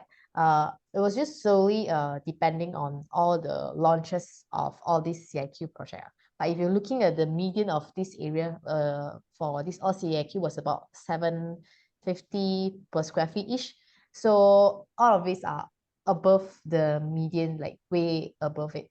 But I guess all these CIQ project have something especially because of the vicinity or the walking distance or towards this RTS. So because Singapore is like the neighbors to our JB is like the neighbors to Singapore. So there's an outspill of this rental demand for those who work and travel, commute daily from it. Hence, this is why they command a higher price point. But it all depends on the product you wanted to get. Of course, like for example, R&F, they offer like cover walkway all the way link bridge, not a walkway, it's a link bridge, a direct cover link bridge all the way to the RTS CIQ. Some other product, they don't really offer this kind of price point. And also the location itself actually can be very different, Some people will commute by car, hence they wanted more close to the station. Some may not commute by car, they just walk, to cross the bridge. Hence, I guess it's a bit different. But if you ask about the prices, I guess just now I think boss recommends like if this was 1,000 and below, it will look even more promising lah, because I guess in future there will be more and more launches. There can be some other product or some other developer, they come today and launch at 1,001 or 1,000 per square feet to compete with all the market of these architects. That's my point of view, because there's plenty to be developed in the area as well because of the demand of the area. And just to add on something interesting, right? It's indicative pricing, right? Yeah. So when it's indicative, this price, if you ngam with the price, you would book a booking form or drop a 500, right? And guess what? It's a decision of the management to then think whether to launch at this promised price or not. Let's say if I got 1,000 units I'm launching, I got 6,000 interest registered at this price range. Do you think I will sell that at the price? I don't think so. So now everybody is just running a lab test for the market for free. So I think the criteria was mentioned very clearly just now. I also I was just weird like, why Faizul pick this one at this price range? Yeah. So that is the after all, right, I think when you look into the guidelines of all properties built in Malaysia, all need to fulfill the strata law. That's why we have all pools looking the same, all gym looking the same, because it's by law. Ultimately, it's the entry price that determines whether your investment is a success or not. So when you play about estimated pricing, not so accurate. But you need to get your facts right first lah. So when Yeah. they've come to you and they do a launch, so-called soft launch or whatever launch, they tell you the final price. A lot of people, because they mafan, now I want to take back my money, susah lah, might as well just proceed with the deal lah. Or when they get all people registered, all interested people registered, you have like 1,000 people at the sales gallery waiting or looking like they are going to sign. You are in that FOMO situation, you will sign. It's a sales tactic. It's easier said than done lah. So like now in theory, I won't, right? But if you're in the sales gallery with 900 people lining up behind you taking numbers, you will sign the papers. I think I the most simplest thing that you have to remember here is that when they use indicative, if the demand is good, there's no reason to make the price cheaper. there's So another two why more would you phases. guys put check? Right? Why would you guys put check? Is the easiest way to go and tell the developer, oh my God, so much people looking to buy this price point, right? Why should I make it cheaper? But anyway, we're not in the game of FOMO. We make it very clear. Like, property meets the criteria, we buy it. Property don't meet the criteria, we look at the next. Simple, unemotional, you know, very number-driven based decision. Okay. Okay, so that's all the questions pick up for tonight. Okay. Mm. Wow. Been a while, huh? We didn't do a session up until 1:30. Anyway, I hope you guys got a lot of value from tonight's session. We still have more than 100 people watching online. So kudos to you guys because, a lot of people say, I want to be rich, I want to make it happen, but very few people are willing to spend the time, 3.5 hours now, right? To actually study something properly, right? So I hope I've delivered sufficient value to you guys. I hope the Panelists deliver sufficient value to you guys to the point, like I said, the promise is that if you watch tonight, most likely no agent, no developer can scam you into buying a bad property. And again, caveat, don't buy into the FOMO. Look at the numbers. Numbers are very clear, right? And if you observe the criteria that we mentioned tonight, again, the probability of you doing well buying something in Malaysia will be much higher. Because again, 95% people lost money buying in Malaysia. Right? That's the reality. And the reason why they lost money, they don't observe any of the criteria we mentioned tonight. Okay? So I'm hoping that you guys don't be one of them. I'm hoping that you guys, will have much better, in a way, fortune, luck, right? We look forward to seeing you guys in Malaysia. So with that, thank you everyone. Especially thank you the panelists for spending the time, 3.5 hours for tonight. Okay, answering 50 questions, right, in total. I believe that there's some people who already signed up to become a client tonight. Welcome on board. Look forward to serving you guys, helping you find better properties, and of course for clients watching tonight, don't forget we are buying the cheapest property in Penang next week. The last 10 years, nothing was cheaper. Right, proper Penang Island. So, looking forward to see you guys. Assalamualaikum. Good evening. Have a great week ahead, everyone. Bye, guys.